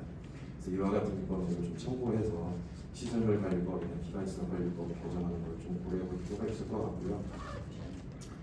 두 번째는 이제 계속해서 얘기가 나오고 있는데 이제 성능평가가 이제 기반시설 관리법 하고 이제 시설물 안전법을 통해서 이제 도입이 됐는데 아직까지 개별법까지 그 법체계가 마련되지는 않은 것 같아요. 올 인프라 중에서는 댐하고 수자원 시설에 대해서 이제 성능성 평가를 하고 있습니다. 그래서 댐 건설 관리법 제9조에 의하고 그다음에 수자원의 조사 계획 및 관리에 관한 법 제24조에 따라서 댐하고 수자원 시설 같은 경우는 성능성 평가를 하고 있는데요. 관련 법률들이 이제 2017년도에 그 국회법들에 마련이 됐는데 세부 지침이 마련되지 않아서 아직까지 한 번도 시행된 적이 없습니다. 그러니까 이게 지금 개별법까지 가는 것도 문제인데 개별법까지 간 이후에도 세부 지침에 따라서 성능평가 방법이라든지 주기라든지 대상이라든지 이런 것들이 정해져야 되는데 그런 부분에서 아직 좀 후속 조치들이 미비하지 않나 싶고요. 환경시설 같은 경우에는 이제 시설물 안전법상의 성능평가 대상 시설물에도 포함되어 있지 않고 개별법상 성능평가에 대한 별도 규정조차도 마련되어 있지 않은 상태입니다. 유사한 규정구는 이제 물환경보전법 제19조의 4에서 환경부 장관이 10년마다 폐수 배출 시설, 비전문 저감 시설, 공공 폐수 처리 시설을 대상으로 기후 변화에 대한 취약성을 조사하고 취약 시설 개선을 공고하며 비용 경비를 지원할 수 있다라고 규정을 하고 있는데요. 비교적 일찍 2013년도에 이제 규정이 마련됐는데 아직까지 한 번도 시행된 적이 없습니다. 그러니까 이게 우리가 상위 법률에 대해서 관심을 기울이는 것만큼이나 개별법에서 관련 규정을 마련하고 세부 지침이나 가이드라인까지 만드는 게 좀 일괄되게 법체계의 정확성을 마련하는 노력을 할 필요가 있을 것 같아요. 아까 그 원장님께서도 말씀하셨는데 이제 점, 선, 면에 대한 그 관리 개념의 확대가 필요하다고 말씀하셨는데요. 예를 들어서 하천 같은 경우는 하천에 있는 댐, 제방, 뭐 이런 여러 시설물에 대한 성능평가 기준을 결과를 가지고 기반으로 하천에 대한 성능평가를 해야 되고요. 이제 하천에 대한 성능평가 이유는 하천 유역에 대한 성능평가를 하고 그 다음에 그 지역에서의 하천, 그다음에 도로, 기타 여러 가지에 대한 종합적인 성능평가를 통해서 우리가 자연재해에 좀 효과적으로 대응할 필요가 있을 것 같습니다. 다음은 시설물 노후화 방안에 대해서 좀 말씀을 드리고 싶습니다. 이제 10년 후에 노후화가 급속히 이루어진다는 얘기는 뭐 수차례 반복되었으니까 뭐 다시 말씀드리지는 않을 거고요. 지금 현재 국민 안전에 위협이 되고 있는 그 시설물 안전사고는 대부분 제3종 시설물, 소규모 시설에서 발생을 합니다. 제1종, 제2종 시설물 같은 경우는 아까 말씀하셨다시피 건설되면은 그 시설물의 유형이나 규모에 따라서 자동으로 제1종, 2종 시설물이 돼서 시설물 관리법에 따라서 이제 안전관리가 들어가는데요. 제3종 시설물 같은 경우에는 이제 중앙행정기관의 장이나 지자체의 장이 지정 고시해야 제3종 시설물이 되고 이제 법률에서 얘기하는 안전점검 대상이 됩니다.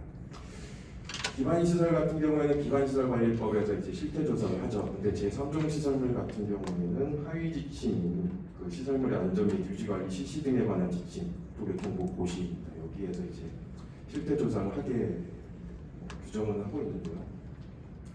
제3종 시설물로 지정할 수 있는 시설물의 범위는 이제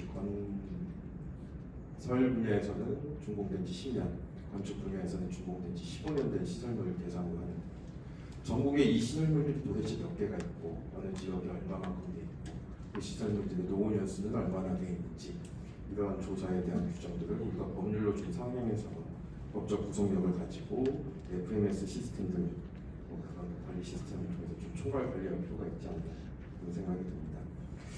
네, 마지막으로 드리고 싶은 말씀은 이제 시설물의 자산 관리를요. 여러 번 얘기가 나왔지만 제가 생각하는 그 시설물의 자산 관리의 시작은 그 시설물의 유지 관리라든지 보수 보강에 대한 그 이력을 관리하는 거라고 생각을 합니다. 그러니까 계속 기재부의 예산이라든지 뭐 그런 얘기를 하셨는데 그런 거에 대한 자료를 만들려면 우리가 지금 가장 필요한 기초 자료라고 저는 생각을 해요. 그래서 철도 시설에 관해서 좀 얘기가 나왔는데 계획 설계, 건설, 운영, 유지 관리, 성능 개선, 해체, 처분, 철거에 이르는 이 생애주기 전반에 걸친 그 관리 이력에 대한 것을 우리가 어떻게 시스템을 구축하고 관리할 것인지 지금 철도에만 철도 보존법이죠.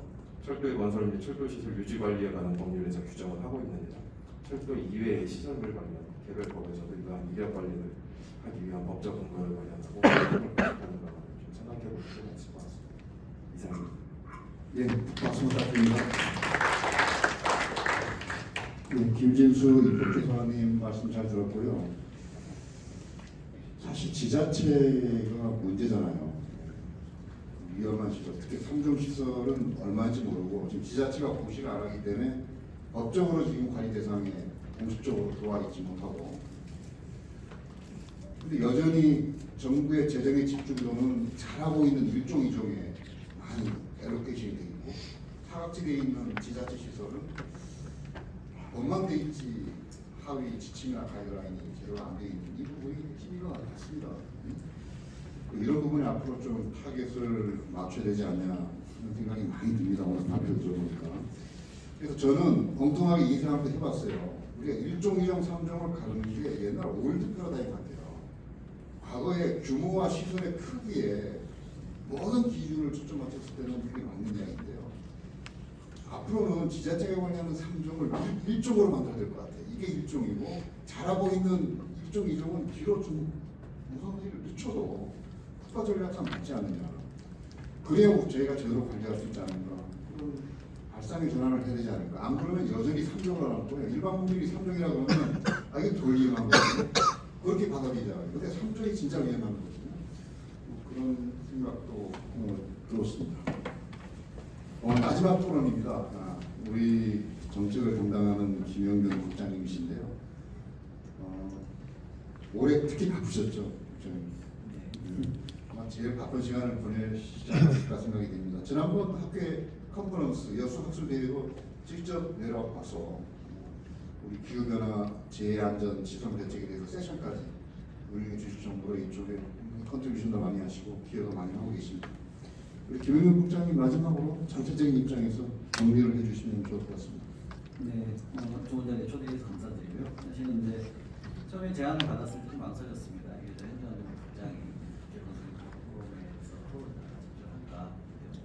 그리고 회장님과 안보위원장, 유무원의 압력도 있었고, 또 행정안전부 역할이 중앙부처에서 하는 일, 그리고 지방자치단체에서 하는 일을 잘 서포트하는 거기 때문에 그런 차원 하나 있고, 특히 재난 관리와 관련해서는 이게 기후 변화로 인해서 국민의 안전이 심각하게 위협을 받고 있는데 이건 어느 부처만의 일이 아니고 실제 전 부처, 전 지자체가 함께 해야 되고 그동안 계속 이야기가 나왔지만 대부분의 지금 피해들은 지자체에서 관리하는 시대가 좀 가고 있습니다. 특히 환경부에서도 국가합천에서 관리하고 있는데 지방합천, 소합천 피해가 많이 나고 있고 거기에 피해가 났는데도 저희가 관리하는 저희가 7월 15일 올해 참 힘들었습니다. 7월 15일 날 경북 지역의 산사태로 많은 분이 돌아가셨고 또 그날 개선 때 무기 위험이 있었고 또 인간 지하철도가 있었는데 산사태로 많은 분들이 돌아가시면서 보면 관리가 되는 지역, 산림지역에서 관리한 산사태 위험 지역이 아닌 곳에서 발생하는 것들이 많았었고 이제 그런 것들 어떻게 해야 될까 이런 부분을 저희가 고민을 많이 하고 있습니다. 그래서 오늘 위원장님도 말씀하셨지만 기후변화 이야기는 계속 나왔었고 제가 이제 기후위기라는 표현을 쓰는 이유가 이미 기후위기로 인해서 저희가 닥치는 자연 환경은 계속 변하고 있습니다. 특히 올해 같은 경우는 장마철에 하루 평균 강수량이 특치되었습니다. 올해 장마가 다 짧게 뭐냐면 장마라고 하면 보통 사람들이 긴 기간 동안 천천히 그래도 드문드문 오기로 생각하고 올해는 가장 긴 강수량을 보이고 가장 긴 강수 기간을 보였습니다. 짧은 그러다 보니까 산사태 산업에서 비가 많이 났었고요.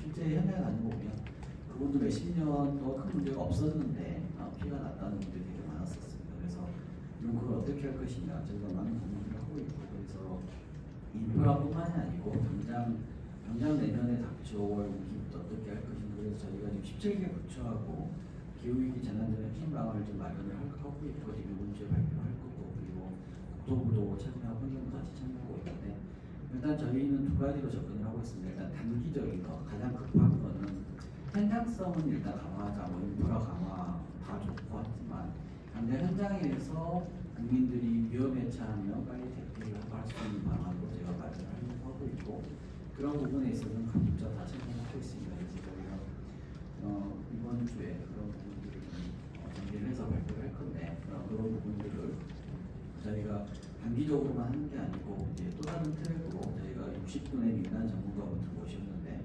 실제 인프라를 강화하는 건 참 어렵습니다. 국가재정 투입도 당연히 포함돼야 되고 이 인프라를 담당하시는 분들은 뭐 당연히 많은 예산이 인프라에 들어가 있다고 하는데 실제 기재부나 이런 쪽에서 보면 다양한 형태도 다양한 재원 변경을 해야 되고 그래서 합리적이고 과학적인 것들을 저희가 부처와 함께 마련을 해볼 계획이고 그런 부분은 저희가 시작했습니다. 그래서 저희가 가지고 경제기준 가이드라인이나 이런 것들을 통해서 기후변화에 대해서 어느 정도 접근성을 할 수 있을 부분에 대해서 저희가 각 부처로 논의를 좀 하려고 합니다. 실제 저희가 또 지난 2주 전에 저희가 한국 대표단이 미국의 국토안보부와 피마를 다녀왔었습니다. 그래서 오늘 뭐 외국 이야기하면서도 사실 기술적인 부분을 많이 이야기했는데 실제 미국에서도 그런 기술적인 것뿐만이 아니고 국민 안전 보호하는 차원에서 연방재난관리청과 국토안보부에서 새로운 형태의 프레임으로 접근을 하고 있더라고요. 실제 기존의 프리디자스터 그랜트라고 해서 4년제 보존 제도를 리질리언 인프라스트럭처와 리질리언 커뮤니티를 하는 쪽으로 발전하는 그래서 그러한 형태로 해서 연방정부의 시설 그리고 지자체에서 관리하는 시설에 대해서 획기적으로 예산을 지원하는 것도 지금 하고 있습니다. 그래서 이게 통합학대나 아니면 이런 부분에서 거기에 단순 시설적인 접근 아니면 인프라에 대한 접근뿐만 아니고 지방자치단체의 전체적인 인프라가 약해지는 부분을 어떻게 종합적으로 접근할 것인가 이런 부분을 보는 게 되게 중요하다고 생각합니다. 그래서 김 위원장님도 끝까지 남아 계시고 하는데 그런 부분에 대해서 같이 생각보다 해보한 가버넌스가 이루어지면 훨씬 더 저희가 종합적이고 체계적인 대책할 수 있을 것 같고요. 제가 세 가지 그 기후에 대비한 인프라 가버넌스 필요성과 정부의 정책 방향에 대해서 발표 요청이 있어서 제가 정리를 해봤는데 뭐 이제 공모이다 보니까 정책 제언이라고 했보다는 약간의 약속과 그리고 함께 해나가야 될 방향이라고 생각되는데 첫 번째는 저희도 지금 이제 연구를 시작했고 정부 정책에서 같이 고민하는 문제 하나가 시스테믹 리스크입니다. 그래서 기후변화도 대표적인 시스테믹 리스크이긴 하지만 사회 전반에 영향을 미치는 현대사회의 우리 위원장님도 말씀하셨지만 재난의 특성 자체가 상호작용성과 복잡성과 부각했었는데 실제 현대사회는 다양한 형태의 시스테믹 리스크에 접촉하고 있습니다. 미국에서 그런 연구가 많이 되고 있고요. 그래서 특히 그러한 시스테믹 리스크에 있어서 가장 어려운 것 중에 하나가 창간형 위험이라고 하는 이머징 리스크입니다. 그래서 그러한 이머징 리스크를 어떻게 체계적으로 분석하고 인프라에는 강화에 적용할 것인가. 그래서 이 부분은 저희가 중앙부처 지자체, 공공기관 그리고 시민까지 참여하는 가버넌스 형태를 좀 고민을 하고 있습니다. 특히 다양한 전문가분들을 모시고 갔지만 거기에 건기원이라든가 다양한 연구기관들이 참여하는 제가 1차적으로 해마부 차원에서 좀 시작을 한 게 부처에서 가지고 있는 다양한 인프라를 설계하는 설계 기준을 만드는 부처의 담당자와 연구원들이 함께 일단 모이는 협의체를 좀 가동을 해봅니다. 그래서 실제 그 과정에서 엄청나게 많은 일들이 필요하죠. 거기에는 왜냐면 우리나라 댐 설계 기준 같은 경우 다양한 설계 기준도 꽤 오랜 역사가 있었고 그 역사별로 만들었던 연구원들과 논리가 있기 때문에 이분들을 하나로 모아서 일단은 이야기를 시작을 했고요. 또 그 과정에서 다양한 학회 의견을 들으려고 합니다. 그리고 마지막으로는 이제 물론 시민 참여형 인프라의 확충에 대한 모험이 계속 강조되는데 정부의 재정 투자, 아니 정부의 행정력만으로는 기후위기에 대응하는 데 한계가 있습니다. 그래서 다양한 형태로 시민과 함께하는 인프라 정책을 추진할 필요가 있고요. 일단 뭐 내진에 있어서도 민간이 쓰는 내진 보강, 폭염에 대한 대응할 때도 폭염 관계 그림 인프라든가 또 겨울철 내지방 눈 치우기라든가 시민들이 함께할 수 있는 부분들을 계속 해나가면서 그래서 정부만의 노력이 아니고 시민이 함께하는 그런 부분입니다. 그래서 저희가 이번 주에 이제 발표한 혁신 방안의 하나의 모토는 저희가 애자일 방식으로 하기 때문에 기후 위기라는 게 한 번의 노력, 한 번의 대처로 해결되는 게 아니기 때문에 지속적으로 학회라든가 민간 정부가 또 전문 연구 기관들을 들어가면서 계속적으로 발전시켜 나갈 계획입니다. 네, 이상 간단히 말씀드렸습니다. 네, 박수 부탁드립니다. 네, 바쁘신 시간 내서 세종시에서 올라와서 토론 패널까지 참석해 주셔서 개인적으로 굉장히 감사드리고요. 김 국장님 같은 분이 딱 중심을 잡고 우리 시빌 엔지니어, 토모 엔지니어가 행정안전부에서 이 재난 지혜 총괄 국장을 맡고 있다는 사실이 굉장히 자랑스럽습니다. 국장 앞으로 많은 역할을 하실 거라고 믿고요. 충분히 영향이 있다고 생각이 듭니다. 위원장님 많이 도와주십시오, 국장님. 네. 우리 국장님 말씀은 제가 요약할 필요가 없을 것 같습니다. 여러분들이 다 공감할 수 있는 내용이니까 그냥 감사 인사드렸고요. 우리 세컨 라운드를 돌기 전에 방청석 이야기를 먼저 들어보는 게 좋을 것 같습니다. 방청석 이야기를 듣고 그 질문 사항에 대해서 우리 패널분들 아니면 우리 기자 발표자 두 분께서 총장님하고 우리 원장님이 답변을 추가적으로 해주셔도 좋을 것 같습니다. 그리고 나서 마지막으로 우리 김민기 위원장님 총평 좀 부탁드려도 될까요? 간단히 우리 위원장님 총평을 듣는 시간을 갖겠습니다. 손을 들어주세요. 김재원.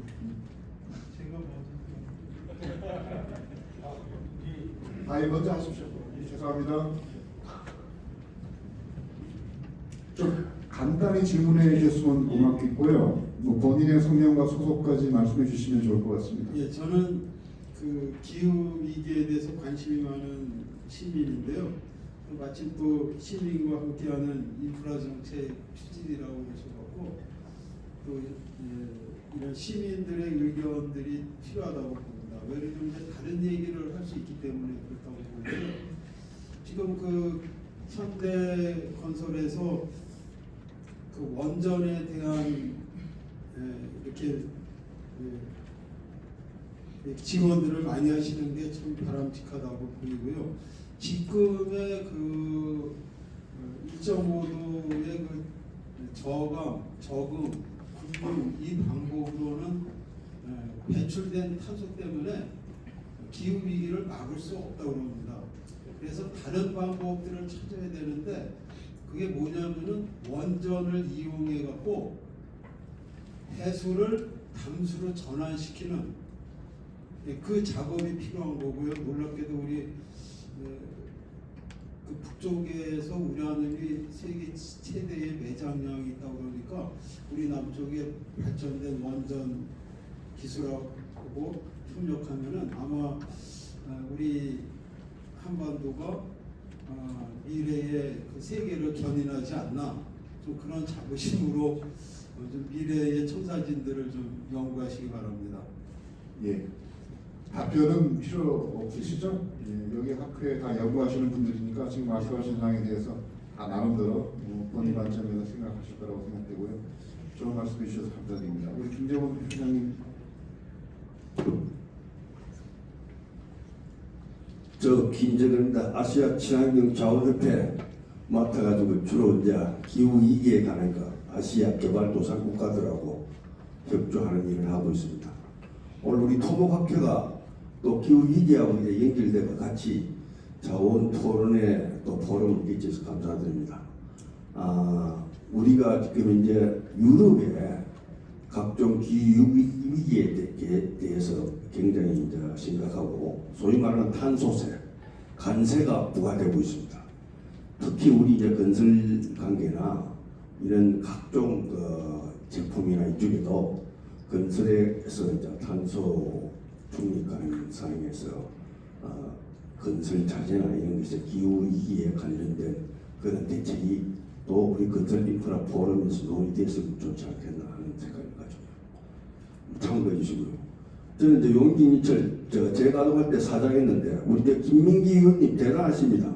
그때 10년 전에 제가 했는데 오늘 끝까지 위원장님 계속 앉으시가 늘어지는데 한번 저 김민기 위원장님 박수 한번 보내드립시다.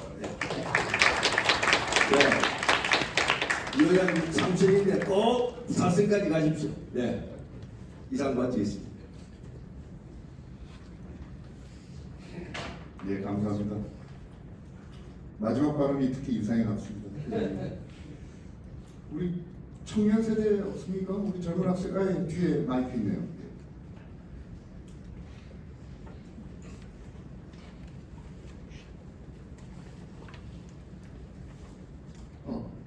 네, 안녕하십니까. 저는 대한통합학회 대학생위원회 소속 중앙대학교 신지현이라고 합니다. 우선 좋은 발제와 토론 감명 깊게 들었습니다. 감사합니다.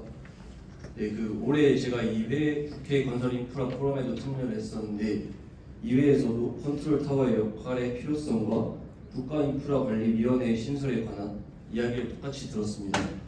2회와 3회에 걸쳐서 제안이 계속 되어지고 있는데 컨트롤 타워 유치에 현실적인 어려움이 있다면 어떤 것이 있는지 여쭤보고 싶습니다. 감사합니다.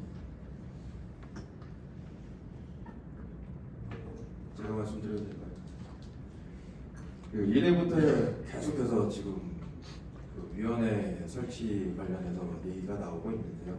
위원회는 행정위원회, 자문위원회 이런 얘기도 듣고 있지만 현행 법령상에 이미 위원회들의 설립 운영에 관한 규정들이 있어요. 기반시설관리기본법, 최상위 기본법에서도 이제 위원회 설치 운영에 관한 규정들이 이미 있기 때문에 기존에 있던 위원회의 무슨 운영에 관한 조금 어려움이 있다면 그 권한을 강화하거나 필요한 조직을 좀 확대 운영하는 방안을 우선적으로 생각해볼 필요가 있을 것 같습니다.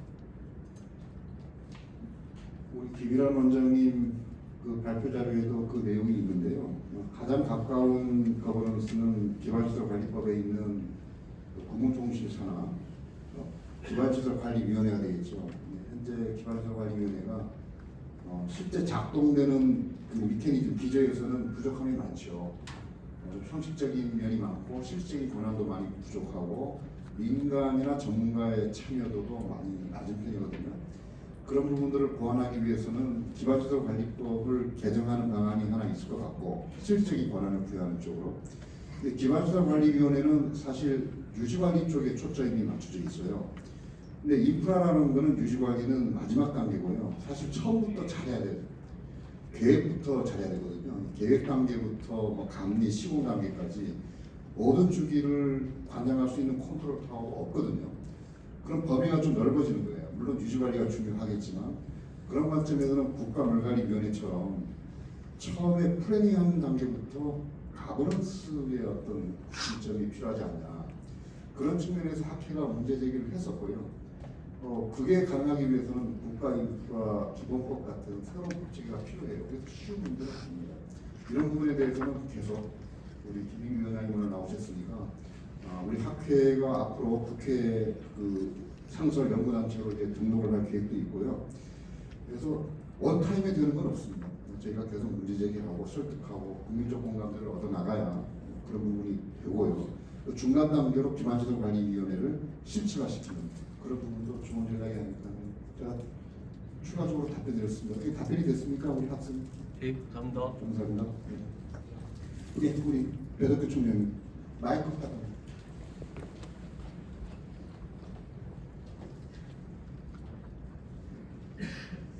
예, 국가공관위원회에서 먼저 경험을 좀 말씀드립니다.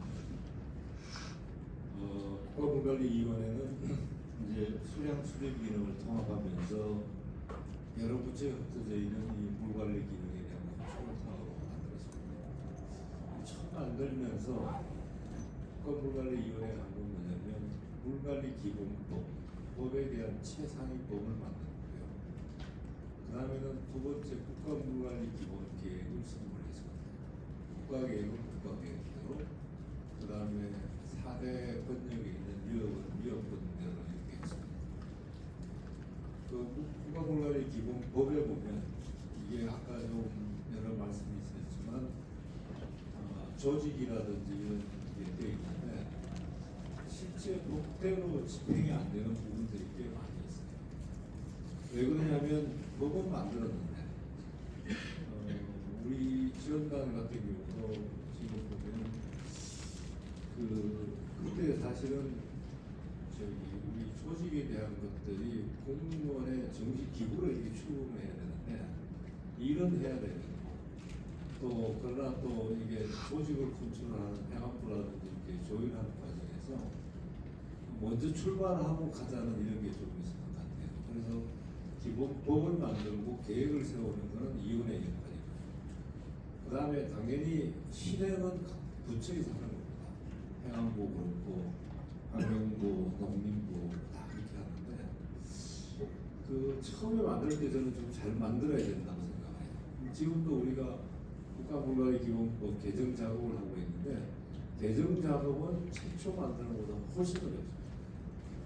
일례로 예를 들어 우리 조직이 어떻게 하기로 돼 있다고 법에 명시가 되어 있으면 그것이 해결될 때까지는 위원회가 운영을 안 하더라도 말아야 되는데 그냥 급하니까 일을 하다 보니까 환경부는 나름대로 굉장히 도와준다고 도와주는데 마치 환경부하고 이렇게 하는 것처럼 운영이 있어서 저는 좀 만들 때 국가물관리위원회가 자연점은 좀 같이 좀 배우고 조금 시행착오 같은 걸 줄이는 방향으로 진행을 해도 좋지 않을까 그런 괜찮은 좀 드리겠습니다.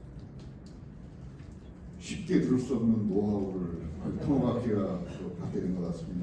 배들 대통령님은 잘 아시겠지만 우리 토목 엔지니어시잖아요. 이쪽 물 분야의 또 최고 전문가신데 아주 좋은 팁을 주신 것 같고요. 우리 학회가 잘 수렴을 해서 실행 계획을 세워야 될 것 같다는 생각이 들었습니다. 우리 플로어에서 시간이 5시 3분인데요. 한 분 더 받을 수 있을 것 같아요. 조원철 교수님 TV에서 많이 보셨죠? 물수해라고 그러면 지금도 YTN, KBS 제일 많이 나오시는 분인데요. 조원철 교수님 명세대학교 명예교수님이십니다. 제 선임 교수님. 연세대학교 조원철입니다. 오늘 제목이 회장님 제목이 뭡니까? 한번 읽어주세요. 기후변화 대응 및 국민안전 확보를 위한 국가인프라 정책 방향으로 되어 있습니다. 제목하고는 지금 상당히 다르게 갔거든요. 저는 기대하기를 제목을 보고 기후변화에 대한 굉장한 통찰력, 인사이트를 기대를 했습니다. 그런데 한 가지 방향밖에 안 나왔습니다. 그대로 총장님이 발표하신 내용이고, 그 다음에 우리 기반 시설이라고 하는 것은 시설 기준 자체, 시설물의 안전은 앞에 각 기관에서 오신 분들이 책임지면 됩니다. 그런데 국민 안전이라고 하는 것은 국민들은 이 시설을 이용하는 사람입니다. 이용자의 안전에 대한 책임이 전혀 없어요. 우리 시설안전관리공단이니까 지금 정확한 명칭은 모르겠습니다만 안전관리원입니다. 거기서 이용자의 안전에 대한 어떤 설계 기준이 있습니까? 아직까지는 못 본 것 같아요. 시설을 하고 수명기간 동안에 어떻게 안전하게 유지하려고 하는 거 그건 좋아요. 그건 당연한 건데 이용자 아무리 튼튼하고 뭘 하더라도 이용자의 불편이 생기면 이분에게는 불안전합니다. 아까 정작용 이야기를 한 서너 번 이야기가 나오는데 정작용은 노화도 아니고 노후화도 아니고 부실 시공입니다. 제가 현장에 4번을 갔거든요. 측정하고 사진 찍고 다 해봤습니다. 아니 철근 그대로 나왔는데 시멘트 다 콘크리트가 빠져나간 게 그게 부실 시공이지 뭡니까?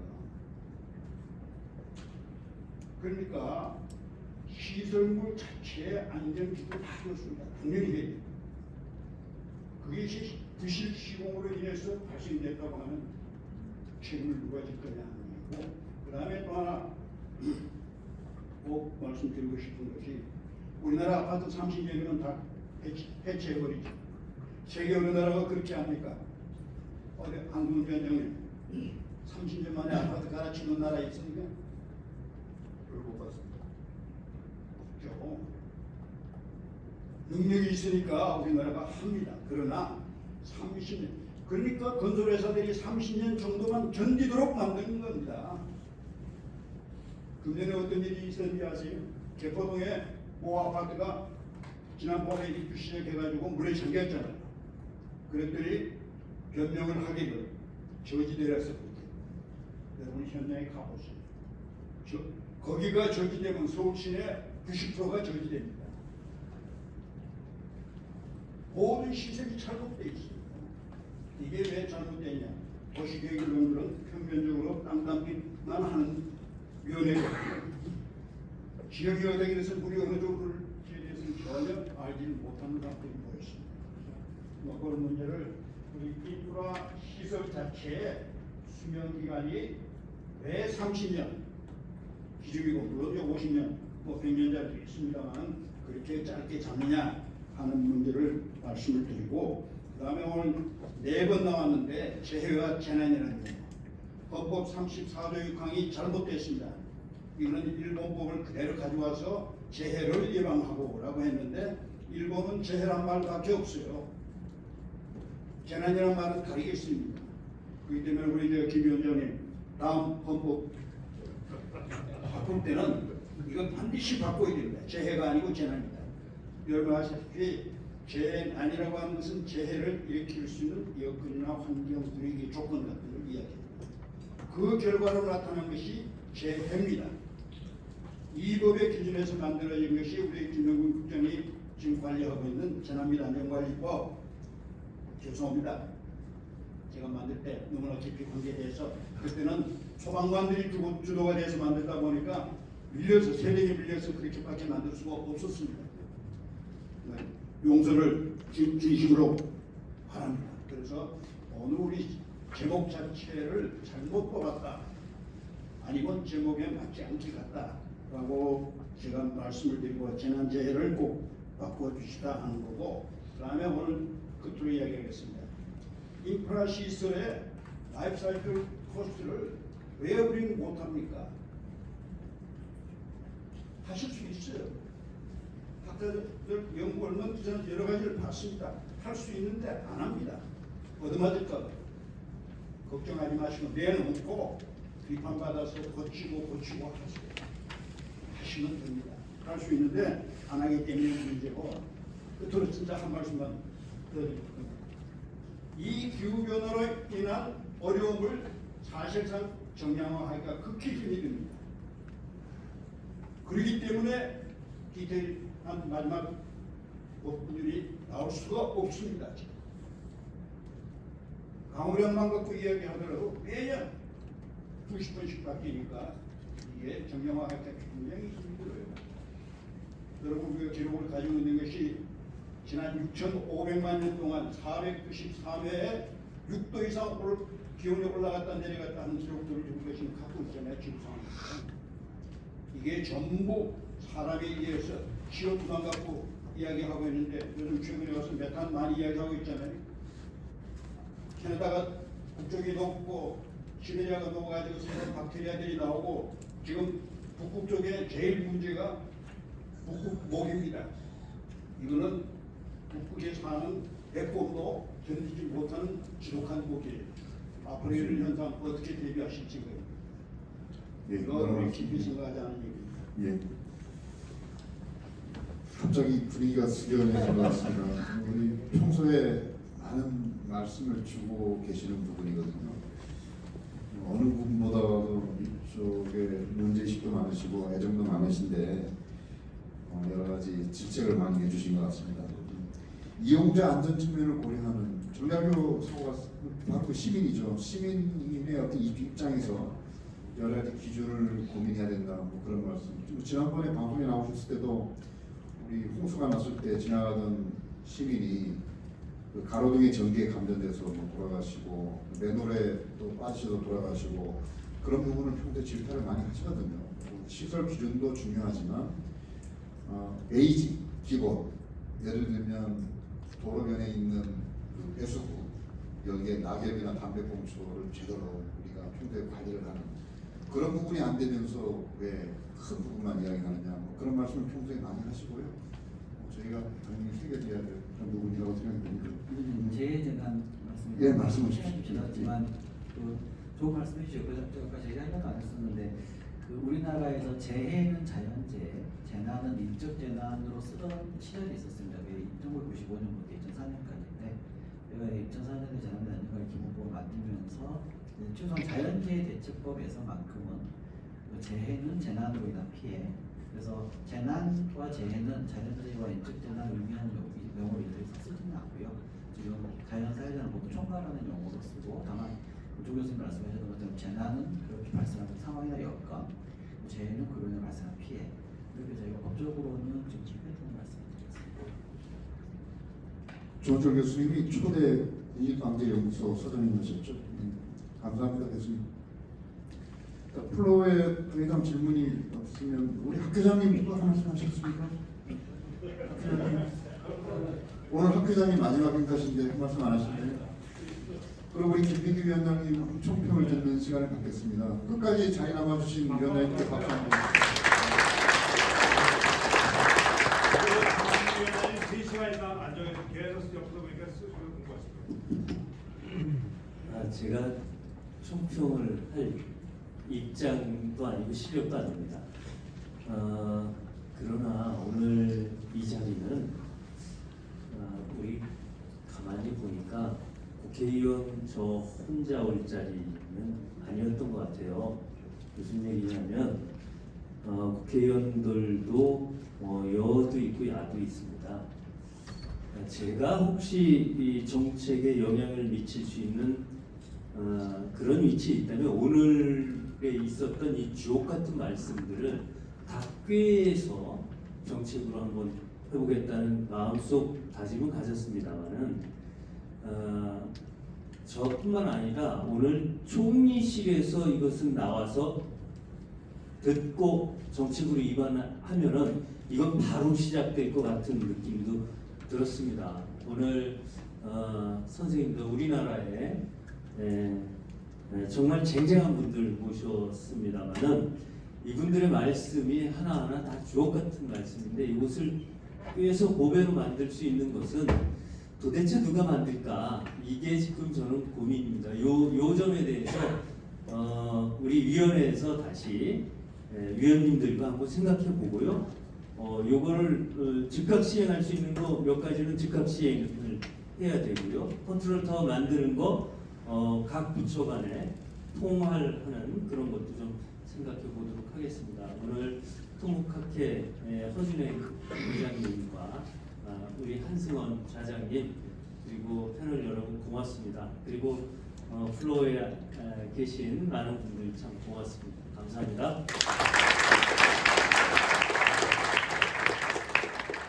네, 위원장님 감사합니다. 토론을 마무리하기 전에 혹시 두 분 발제자분 그리고 7분 패널분들 중에 아까 세컨 라운드를 드리겠다고 말씀드렸잖아요. 혹시 못 하신 말씀 있으면 마지막으로 기회를 드릴게요.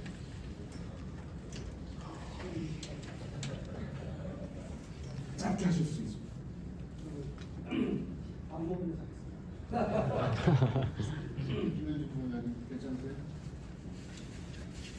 하신 말씀은 많은 것 같은데 아껴주시는 것 같습니다.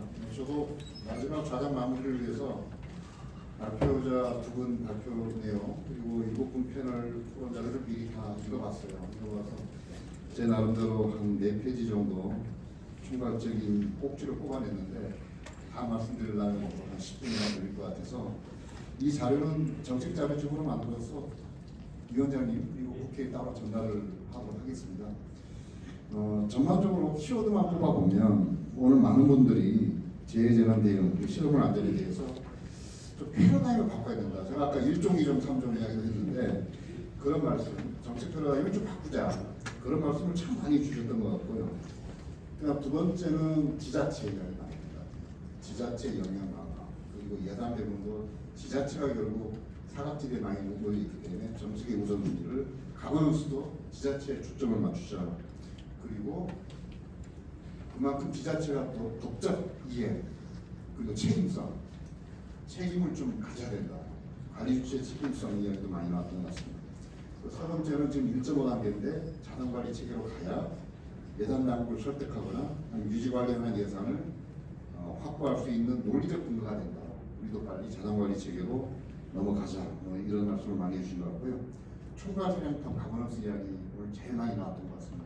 이쪽 부분에 대해서도 앞으로 계속 저희가 좀 구체적인 강론을 만들어가야 되겠다. 마지막으로 학회는 중립적 입장이잖아요. 전문가 집단이니까 학회가 좀 더 그립을 강하게 잡고 하기 어려운 부분, 기재부와 국토부 간의 브리징하는 역할, 그리고 국회와 시민 간의 브리징하는 역할, 이런 역할을 좀 주도적으로 했으면 좋겠다. 미국 통합학회가 그렇게 했다. 그 말씀들을 많이 주신 것 같습니다.